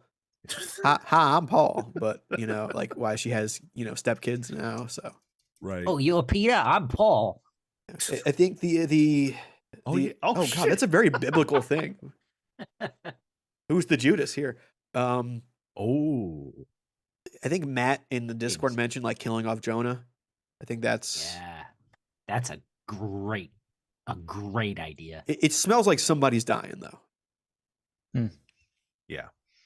Yeah, I agree. I like how on the cover it's like all the major players and White Rabbit is there. Yeah. Oh man. Yeah, I had floated the return of Uncle Ben, which was a joke. But that's like the worst possible scenario. To me, the worst possible scenario is a resurrection. I think it's got to be some kind of major death or something like that, which I could do without, quite frankly, but whatever. Tom account says Peter is going to kill someone. Who? Norman? When? I don't know. Is that not like the third rail? The one Peter that if you killing pee on, somebody? you get Peter killing electrocuted. someone? But that doesn't work, Tyler. Spider-Man killing someone intentionally? Tried it. It's like a point of no return sort of situation, right? Yeah. I'm with you. Yeah. I don't Guess yeah. so. Yeah. Really? I think so. Yeah, it's like if like Superman snapped Zod's neck or something. Oh fuck, wait. We're gonna talk about that. I Yeah. I guess what if it's for like the right reason in that somebody else What is is this, The dying? Bachelorette? What? Shut up. I've heard this season's pretty good. Spoken like a married man. but I think like in for example, if he was going to protect somebody, but he had to cross the threshold in order to protect Aunt May or Gwen, or not Gwen, but like Mary Jane in this case, and he was just put in that tough position. Like he either lets somebody die, in which case he kills somebody, or he has to kill somebody to let the other person live, in which he kills somebody. He wouldn't do it. I agree with Kale. I'm not gonna Really? say, I just feel like Peter Parker is not, he's not built like that. They wouldn't put him in that situation, you're saying? I don't think they would, because if he had to make that choice to kill someone, I think it would turn people on Peter in a way that you don't want. Yeah. I mean, and you know, whether I agree or disagree with what happened in Man of Steel, the fact is that when Superman killed Zod, a lot of people turned on Superman. That's just a reality. So, and also, Aunt May got shot, and the Kingpin ordered the hit, and he lived. Like Peter did not kill him. So if beat the shit out of him. Yeah. Use his spider abilities to their maximum potential. My Like all-time tearing favorite skin Spider-Man off with scene. his Yeah. fingers and everything. That Wait, Like was what? yeah, like What book is this? it's right after Civil War. It's Back in Black. Back in Yes, Black. Yep. It's called. Yes. Ron Garney, Straczynski, tremendous Great stuff. tremendous Yeah. book. And then you could even read the better stuff sick. afterwards. One more day. Was he in the Didn't black kill suit? him.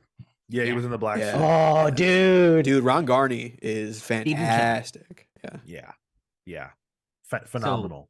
Yeah, if you're if you're looking to put Peter in that position, you better be looking to brain swap him or something. You Because can't do that again. well, if he's killing people, it ain't Peter Parker. Fair. Well, actually, they did that in Superior. Didn't he like shoot someone? Didn't he shoot like the guy Massacre or whatever? Like a gun? I didn't read it. Otto did, yeah, Yeah. But like Spider-Man killed someone. right. So like already trodden ground. Is that a word? I don't know. But that was obviously different. Yeah. Right. Exactly. I think Peter literally taking a life with like intentionally doing so for any reason is, and I think that probably is true across the board for most superheroes. Yeah. They can't do that. And I'm not even saying I think they shouldn't. I'm not saying that I don't think there couldn't be compelling story possibly, but it's a 5G situation. It's interesting maybe, but it's probably better that it doesn't happen. But yeah, so we don't have too long to wait to find out, what Peter did, or what's coming. 25 issues 25 and 26 are where we will learn this information. So yeah, I'm enjoying this run too. Sorry, I'm enjoying this run so far too. I think it's getting a bad rap. I think it's been pretty good. Yeah, Because JR's on it. Yes. In that case, appropriate rap. Well, one of the early thoughts, even on this podcast, was that it was treaded ground. That what Zeb Wells was doing was just been there, done that, and I don't know. I'm having fun. We got a question. SB52. I'm not sure if you're still here in the chat. Question to the panel: do you think this is Disney protecting the Golden Goose? Because in other Disney medias, they never do this. What are you referring to? I think that this popped up during the Luke Cage conversation. Oh, okay. Yeah, I think they are protecting the Golden Goose. Absolutely. I think Marvel wants their comics to be sanitized. We don't have this conversation about DC because DC is just not like that. DC is not the world outside our window. It's not meant to be. They're the gods of superheroes. They're the mythology, superheroes. Like they're dealing with different stuff. Some would say the gods and monsters. There you go. Well done. Well, and they take their lumps on the chin, you know.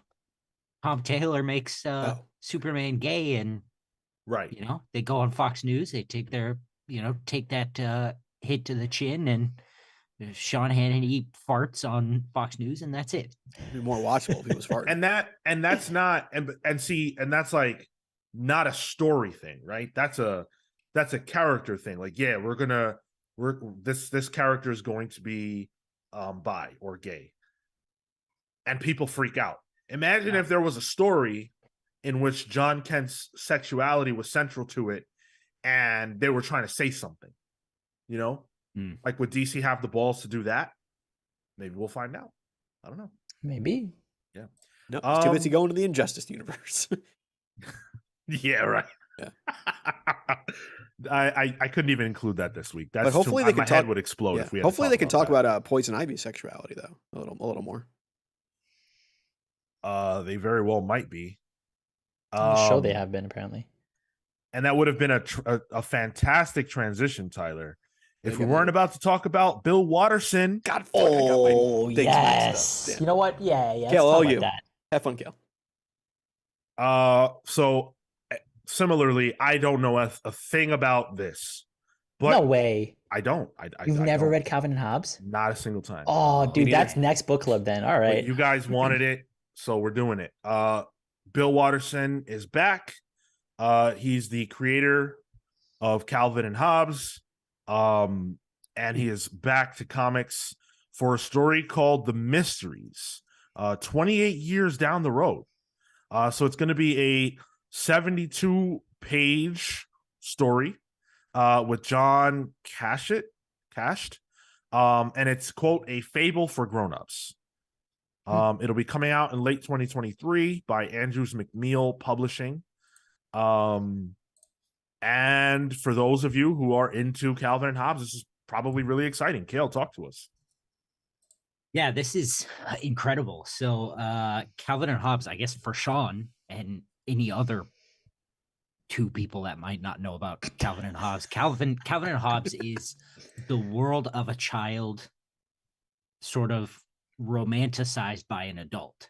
It's about, a kid who gets to hang out and have imaginary adventures with his stuffed tiger.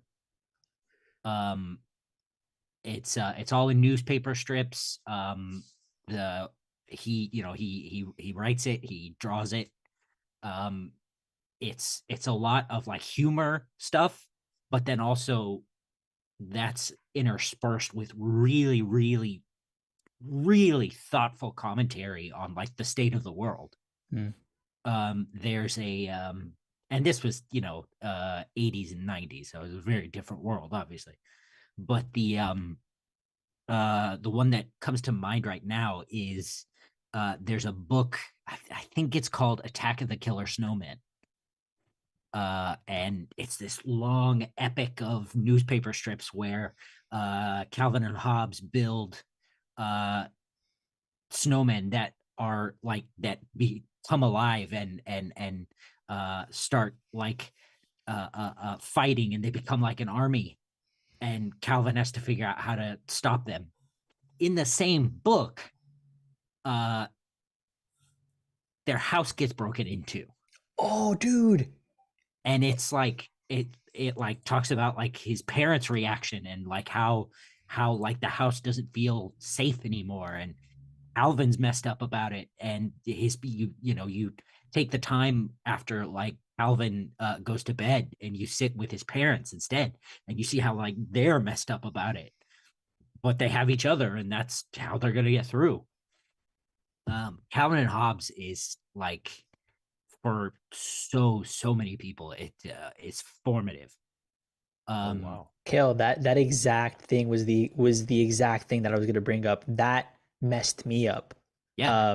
And because the thing that stuck out in that same thing is when they got back home, they're sitting there and they're trying to also explain it to Calvin, and what stuck out to me was when they said, we're always somebody else to someone else, because the feeling there is like, oh, how could this happen to us? Like that was Calvin's big thing, is like, how could this have happened? Like this doesn't happen to good people, or this happens to other people.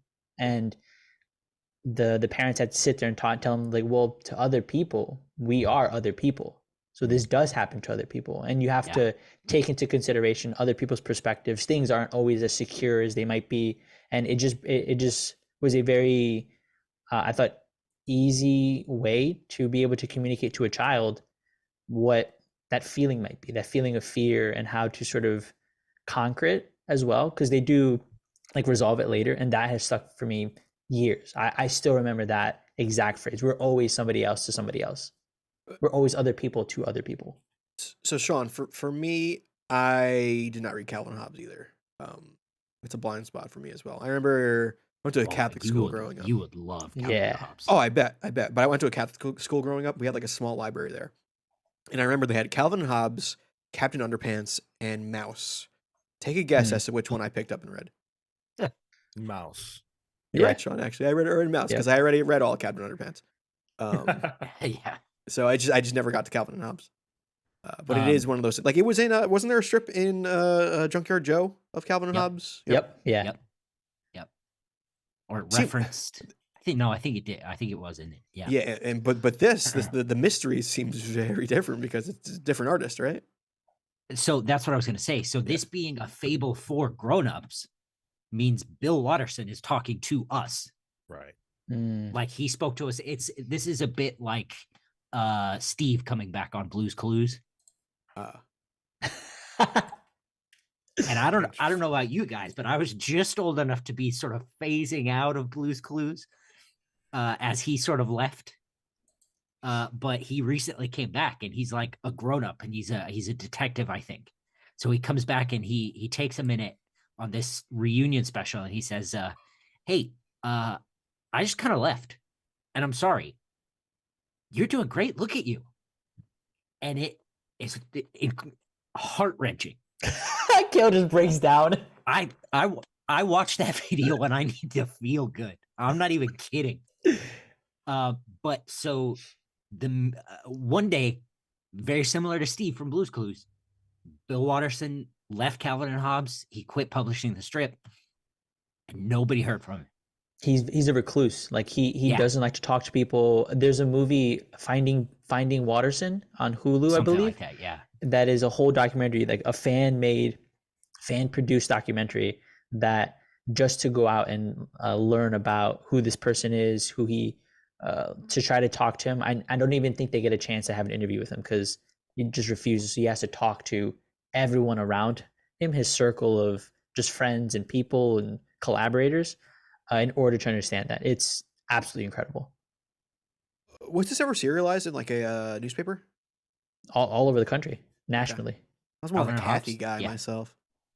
Yeah, it's I've huge. got- I think it's still re-syndicated in a few newspapers.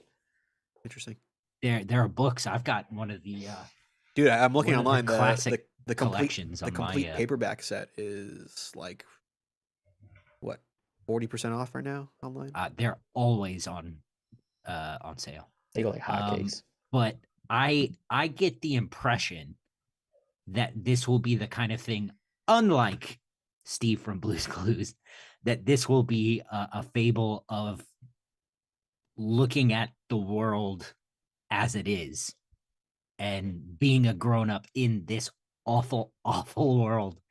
And I'm really excited to hear from Bill Watterson. To come Yeah. back after 28 years, you got something to say. Yeah. And my dude can say shit. Based on what you guys broke down and the fact that the people in the chat are so excited, and I think Atomic Hound says he uses quotes from Calvin and Hobbes at work. Mhm. That's Huh. pretty telling. So this is cool. I say screw 5 for Feige. Let's do Hour of Watterson. That's not as fun of a hashtag though. I don't know, 5 with Feige, man. That flows better. Yeah, it's got alliteration. Yeah. So Get it? Gotta love Words with Watterson. Oh, Dang. Kale. Sounds like a miniseries. Yeah, I was gonna say Okay. that sounds like Yeah. that could be. Awards with Watterson. My interviews with Bill Watterson. There You got a go. new Well, mic now, Kale. This is use it. This will be out October 10th of this year. Okay. So, And he's maybe- got to go maybe- on some kind of press tour for it, right? Like he's got I to don't be know, saying man. something. I have to imagine his name on it. Sells will it. Do what he needs. Yep. Yeah, Name true. alone, I think. maybe we'll find a way to cover this. I don't know. Maybe we'll find a way. Book If we club. can do it. 72 pages. It's not that much. We've probably read things that were longer on I mean, Pal Schools. goodbye, easy. Eri. Yeah. Yeah. Whole so- manga. right. That manga was so damn good. So good. So that's positive news. And let's talk a little bit of positivity for fans of Poison Ivy over at DC Comics, because Poison Ivy has been given the ongoing title. Ooh. Yeah. So Poison Ivy is the little book that could. It initially started as a 6-issue mini. It jumped to 12 because people were so into it. But now they're just going to keep going and see how far they can take it. That's a big win, I think, for fans of Poison Ivy. It's a big win for G. Willow Wilson because, and Marcio Takara, of course. I think that this is G. Willow Wilson's first like real at bat at DC. Yeah. Like ongoing at bat. Which simultaneously it's yeah. the first Poison Ivy ongoing of all time. Yes. Yeah. What is it really? Yes. Ongoing, yeah. Wow, that's awesome. Mm-hmm. Yeah, dude, they struck lightning with this. Like it's good. It's I gotta good. catch She up. is ruthless in this book, and I love it because she's not a hero. She's not a full-on villain. It's this weird gray area that is just tasty. And it looks good. There's mushroom people. Like before The Last of Us was even like a, like this public consciousness sort of thing.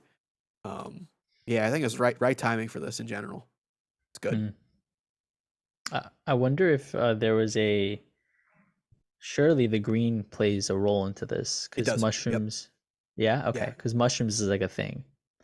It's another book dealing with the green that went from miniseries to something further. Woo! Man, the green gets green, I guess. That's where the paper's at. That's why my man Gunn over here making a movie about Swamp Thing. I need some red now. I need the red. I mean, Animal red. Man. Let's go. Need the gray.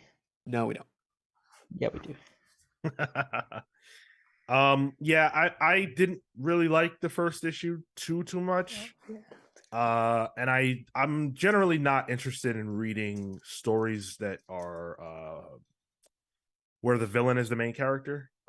Joker aside, but I mean I didn't really read that much.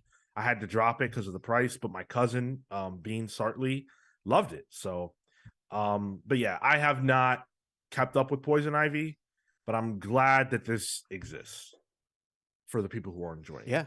Yeah.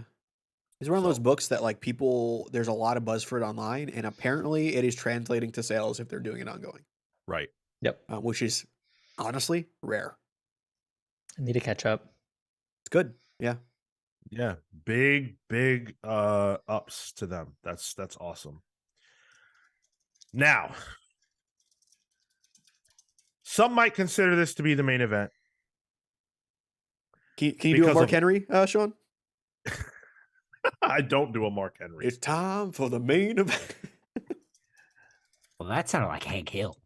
It's yeah, that was a very Hank Hill. The name's Hank Hill, and I sell propane and propane accessories. Bobby, it's time for the main event. Because of how long we've been talking about this, how long we've dreading, anticipating, they go hand in hand maybe at this point. We're talking about the Super Bowl trailer for The Flash. Oh, It's fuck, finally I was here. gonna rewatch that. I forgot. You don't need to. Forgot it happened. You too busy interested in the actual sports game, huh? Five I went to bed. 5.8 million views Bots. Pretty good. On Not YouTube. bots. on the DC YouTube page, Probably bots. to the point it has more views than the DC channel has subscribers. Bots. Absolutely insane. Huge response to this trailer. I loved this trailer. Fuck off. Come You fucking on. chill. I love it. You I thought it was great. red-pilled cuck. I said, I don't stand for Ezra. I think Ezra should be gone. I really do. Look, sometimes there are consequences in life. It is what it is. You know, and we're not talking about something that is opinion-based, right? We're talking about crime, okay? And we're not talking about the kind of crime that's like, that's not really crime. We're talking about abduction. We're talking about literal kidnapping, right? We're talking about bad stuff. But I said that if the movie looked good, that would be it. And that would silence all doubters. Not of Ezra, but of the movie. I don't have doubts. I think this trailer was fire. Must be nice I living in that world. Yeah.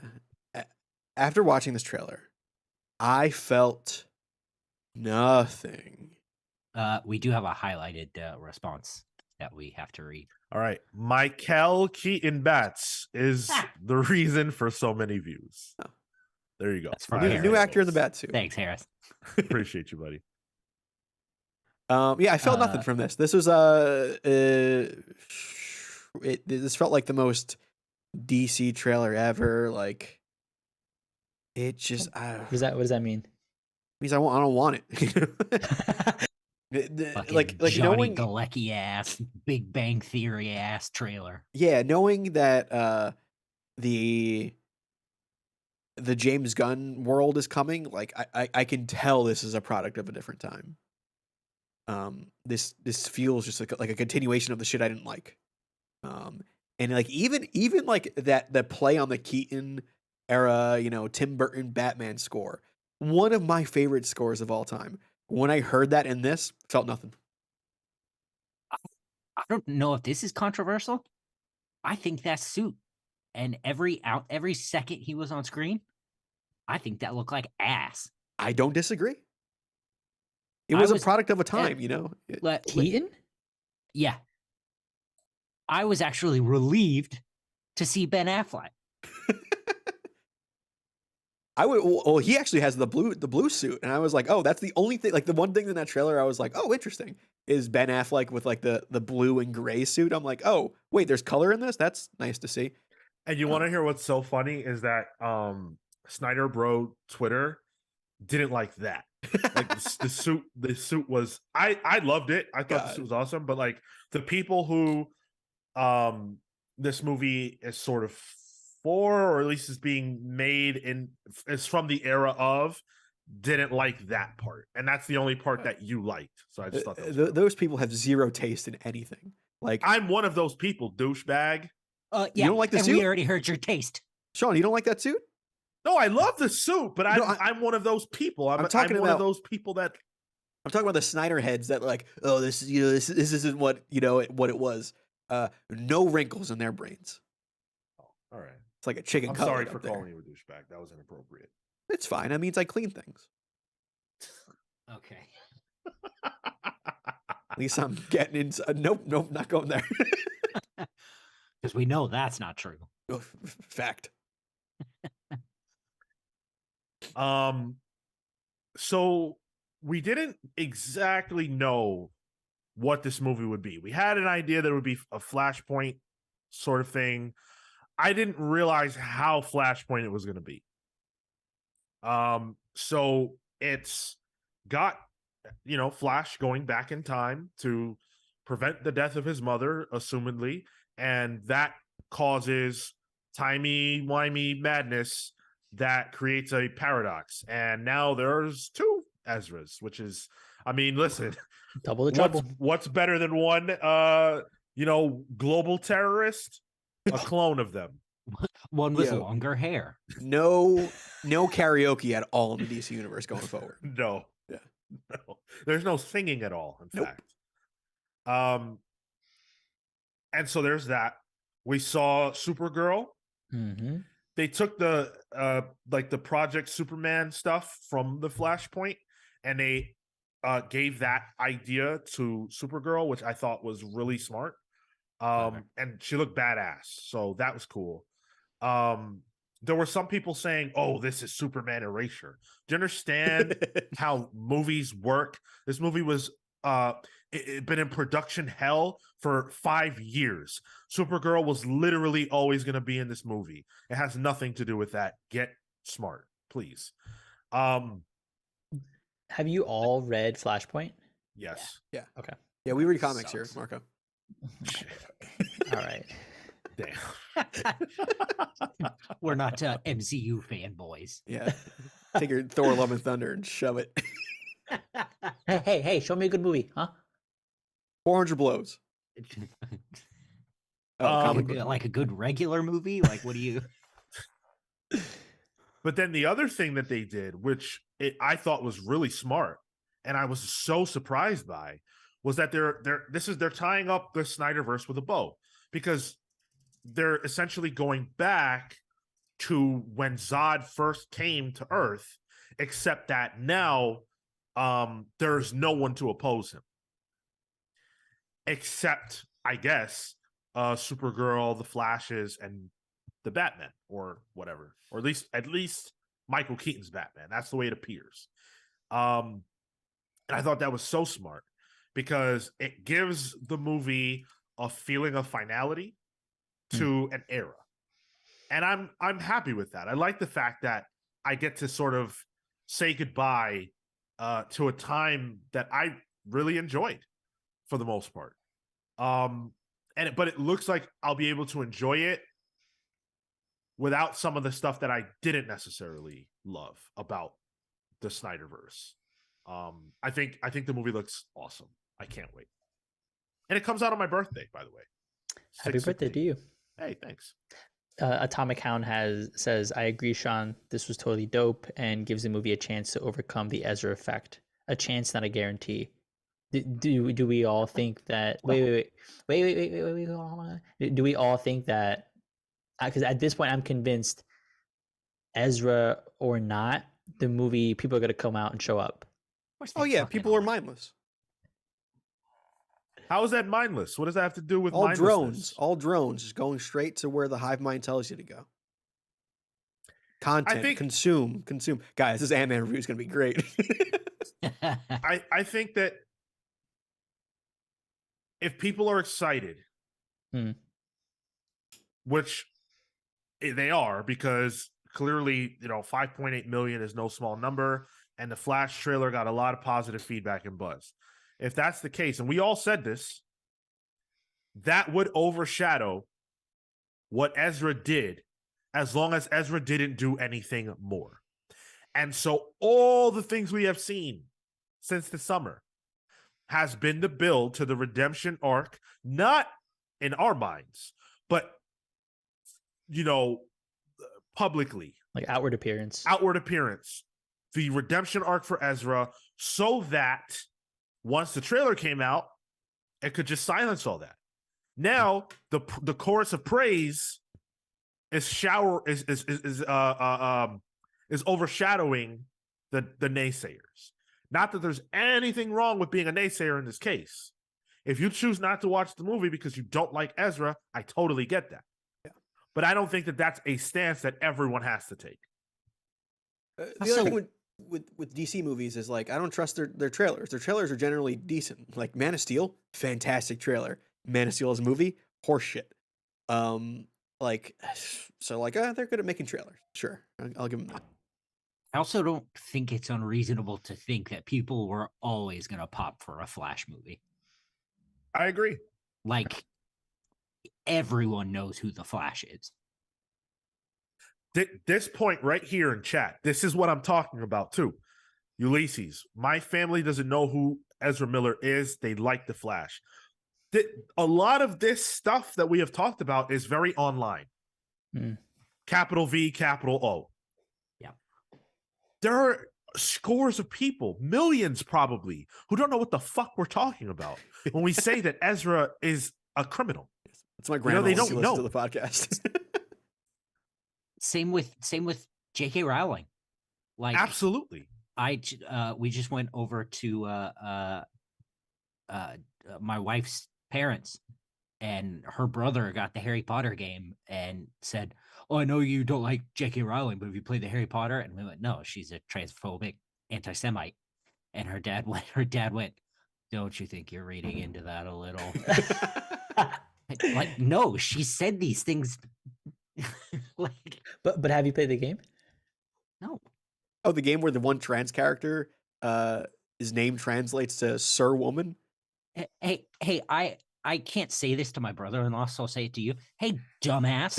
If I've fallen out with J.K. Rowling, and by the way, I wasn't allowed Harry Potter, so they're not asking me. It's not my fault. I haven't fallen out. I've never been on board. Why? If I've fallen out, why would I play the Harry Potter game? Answer me that, dumbass. I love antagonizing you. I can't wait to see you, dude. All right, I'm done.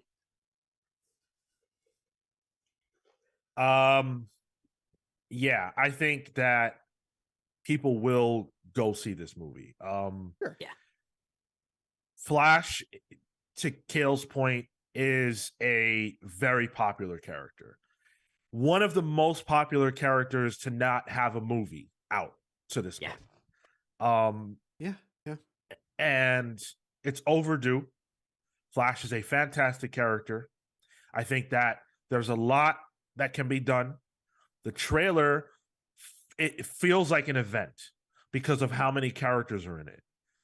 It doesn't just feel like a Flash movie. It feels, it reminds me of Civil War in the sense that it's got so many characters and so much stuff going on.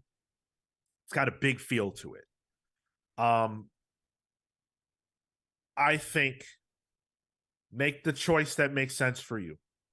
Just if know it makes sense for you to not go see it because your feelings about Ezra are stronger than your desire to see the movie, that's totally appropriate. If you're into it and you want to see it and you're willing to put aside what Ezra has done to enjoy this movie, that's also appropriate, and it's the choice that I'm making. I will not be taking questions at this time. Just know if you do choose to see it, you're anti-karaoke. Just saying. Yo, I'm actually anti-karaoke though. Oh, I'm horrified of karaoke. I want to do it so bad. I'm horrified. It's so of singing fun. I have performance anxiety. We've talked about this on a show. We've talked about this. Patreon. We'll have What's up to Patreon? I've drunk threatened karaoke where I think I would be down, but you got to get some drinks in me. Oh, I've same. sober volunteered. At 33, that takes some work to get me into that mode.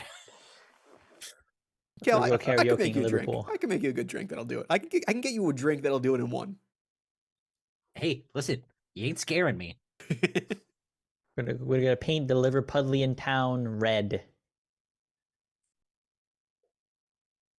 Man, I'm like scrolling through the trailer and just seeing, just seeing Michael Keaton's Batman again, and like I understand that we've really been in like a heavy nostalgia deal, for a little while now, but we all had to live. We've lived through prior generations' nostalgia trips. It's our turn.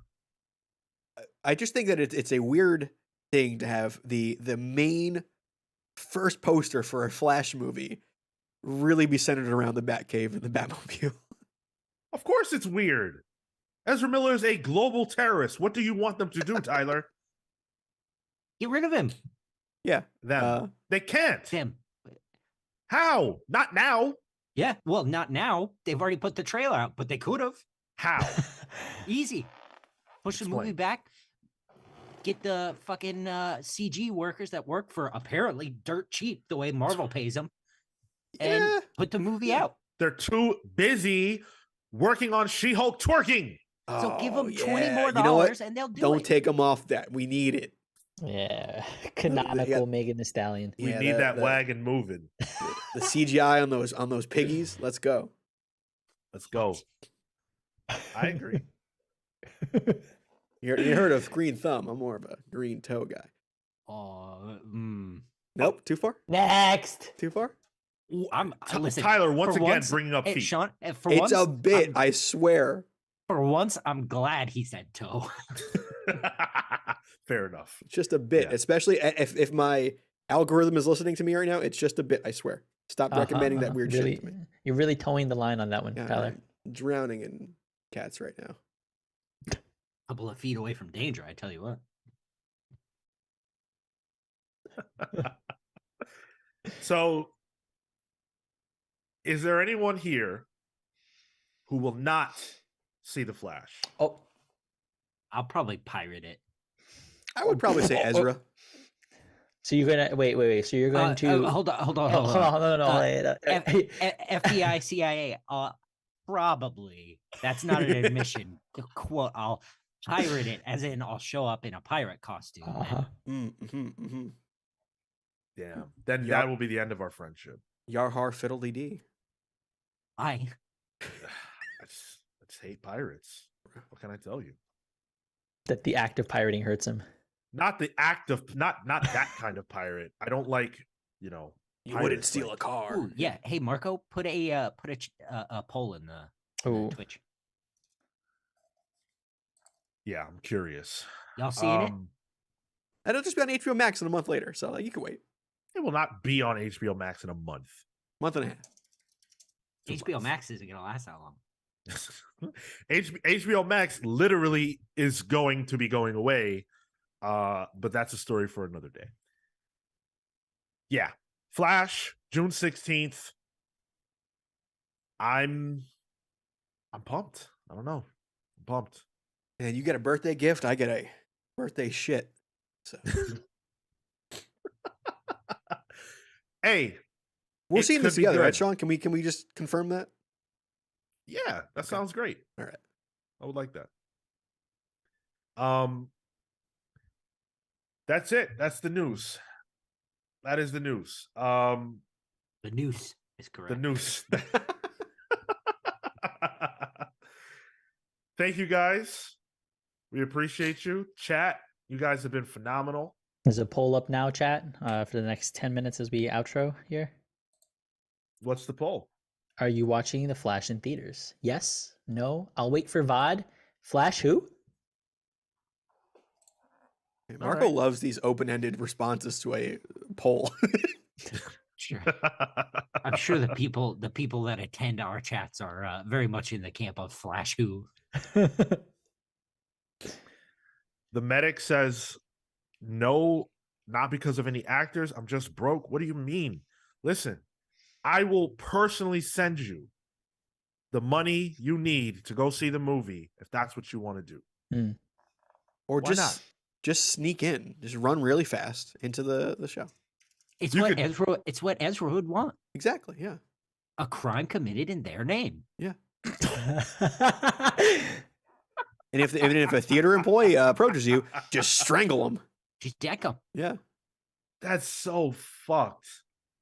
And that's what you're supporting when you see this movie show. Crime. a terrorist network. Yeah. Uh-huh. And then what if Ezra is inspiring clones? There's 2 Ezras in the damn movie. Of course, Guys, he's inspiring. I'll spoil the clones. movie for you right now. There The you other go. Ezra is Reverse Flash. There's the big twist. See you, bye. You saw the movie. Have fun. Whoa. Unreal. That'd be kind of crazy. Or like a Dark Flash. He's gonna be something. It's not what it seems. Crinkled my brain there, Tyler. No, it's just easy to understand what it's gonna be. They are not complex Fucking movies. It's easy to my call. brain. Big glass onion bit. It's so dumb. It's brilliant. No, it's just dumb. God, it's so good. Unreal. Make sure that you are watching us live if you're into this. Saturdays, 10:15 a.m. Eastern, every single Saturday. It's been a year. It's been a year since we've been going live, which is pretty cool. Wild. Yeah. It's Chase been a lot again. of fun. Yeah. For real. And we appreciate all the support in that time. It's been great. If you guys want to watch Pals Pulls Live, that is our weekly review show of comics. That is Thursdays at 6 p.m. Eastern. The best way to support the Comics Pals is by heading on over to patreon.com/thecomicspals and checking it out for as little as $3 a month, which is often less than a cup of coffee. Definitely less in New York City. You can support the pals, and the fruits of that support is visible in stuff like Comics Versus. We literally were able to buy nicer mics that would capture our audio better, and will actually help us at Comic-Con and going forward because of your support. So thank you guys so much for that. We really appreciate it. It means a lot. Join our Discord server if you like the community, if you like the live chat conversation. Almost all the people that are in the live chat are also in the Discord. So head on over there and hang out with us. You find out a lot of stuff early over on our Discord server. Lots of conversation over there. Just avoid the Weeb channel. Sean, I just found some nearby stores selling the Rocks tequila, so I'm going to bring that to the Flash premiere. Hey, because I'm going to need it. Socials at the Comics Pals. All the familiar places, of course. And our next book club is Strange Adventures. That's going to be dropping on the 7th of March. So if you have not read Strange Adventures, now's a great time to start. I highly, highly, highly recommend that you do that and then hang out with us for the book club. And if you've got questions about Strange Adventures, share those. We'll answer them on the show. We'll answer them in the book club. Maybe they'll influence our direction of the conversation. Who knows? Speaking of things happening on the show, Dan Trudeau just bumped up his Patreon to $10. Oh, So thank you he so can- much. He can look forward to a superhero name on the show next week. Oh, we have to. Yo. Oh, wow. That's gonna be good lore. Wow. We have to collectively really think about that because Dan is Dan. Well, Yep. poll ended. We had a 3-way tie. Oh damn! And everybody knew who Flash was. Look at that. Of course. I didn't. We like comics over here, buddy. Sorry. Oh man, Dan. Can't wait for that. Can't wait to come up with that. Plugs, Kale. Thank you so much for listening to this episode of the Comics Pals. You can find me on Twitter and Instagram at TotoIntow. That's TOTOINTOW. You can find my work at KaleWard.com. That's CALEWARD.com. I know this is old boomer news, but I'm tired of Twitter. What? This is anyone going anywhere cool? Like, All what's of them the have flopped deal? so far, honestly. Yeah. What do you mean? I've heard Spoutable is supposed to be okay, but I don't. You know what I Maybe heard I'll is just- good? Outdoors. I don't know about Touching that. grass. Yeah. I don't know about that. I'm into exercise now, and I still do that inside. You touch grass inside? Yeah, he has a small patch. He just touches Oh. occasionally. Does he yeah. touch ass inside? He's Big married. grass. Grass. Oh, Grass. I touch an ass. That was Yeah, very Jess open. doesn't watch. So. Marco. You can follow me at Mr. Marco Enomoto on Instagram and Twitter. Come talk to me about my thoughts on AI art. That's going to give you another set, Harris, if you're still talking, or if you're still working out. And One Piece. One Piece is the most beautiful thing that's happening in my life at the moment. It is so good. And what else? Yo, I'm thriving on Twitter. I like all these updates and the changes they've been making to the platform. The UI looks clean. God. The two-factor authorization being switched to a text message, your personal phone number. Can't imagine the guy that lights cars on fire as a CEO business will do nothing with your phone number. Oh, and also if you want two-factor authentication as a phone number, you have to pay for Twitter Blue. Oh, I just use Authy or something. I don't know. Beside the point, it's a good platform. I'm having fun. Marco, do you just purposely pick the shittiest takes for things? No, dude, I have different opinions It's on them. That's all it impressive, is. honestly. It's pretty You impressive. know what Tyler, genuinely, you know what it is. He's a finance bro. Hold on a second. Classy Ulysses. Whoa, any isekai is better than One Piece? Get the fuck out of here, dude. That's not even a hot take. That's a wrong take. Fucking weebs. Is Marco going to be the first of us to, probably the only of us to subscribe to Twitter Blue? I'm surprised it hasn't I happened wanted already. to. I needed It's on to his get the app burner. update. Yeah. On my main. I was actually thinking about putting getting it and then putting it against our year-end finances to just to get Twitter Blue to see what's up on our thing. If we can get the check mark, we can finally get the check mark, guys. You're giving it to the people. Ugh. It would be cool to have a check mark, but we'll earn it, you know? No, it's not cool anymore. Fuck it. All right. We don't need it. No, we don't need it. I don't want to subscribe to Twitter Blue. Our community is thriving. We don't need Twitter. Wait. All right, Classy Ulysses, I'm gonna agree with you. Wait, redo of Healer, incredible. Nobody check that out. Take it to the Weeb chat. Yeah, go to the Weeb chat on our Discord for that. That's why we don't go here, because that's where I live. And the channel on Discord is quite literally called Weeb Chat, isn't it? Yeah, Weeb Central. Weeb Central. Yeah. Let's go. Not a pejorative, it's just what it's called. Tyler? A little bit of a pejorative. You can follow me at the Tyler Olson on Instagram and Twitter. I'm trying to think of what I've been doing lately, and it's like I was working on the Comics Versus video, and like I wasn't really doing much. Shit. Well, what are you I'll excited hopefully for put out tonight? another toy review soon. I was on the back burner while I was working on the Comics Versus thing, and I just didn't want to be completely stuck on Adobe Premiere. So I'll do another one of those soon. I just got a delivery of my Blob Deluxe action figure, so maybe I can do that. Finally representation of somebody that looks like me in comics, in action figure form. So Jesus Christ. Tyler. Damn. just brought the whole mood down. Jeez. Yeah, dude. Don't want to hear you say those kinds of things about yourself. Well, Except removable Catherine. object. She loves it when you self-denigrate. Yeah. As for me, I'm on Twitter and Instagram only at Sean Soapbox. I am very, very excited for Elimination Chamber tonight. Let's go, Sammy. Montreal. Come on. It's going to be big. Yeah.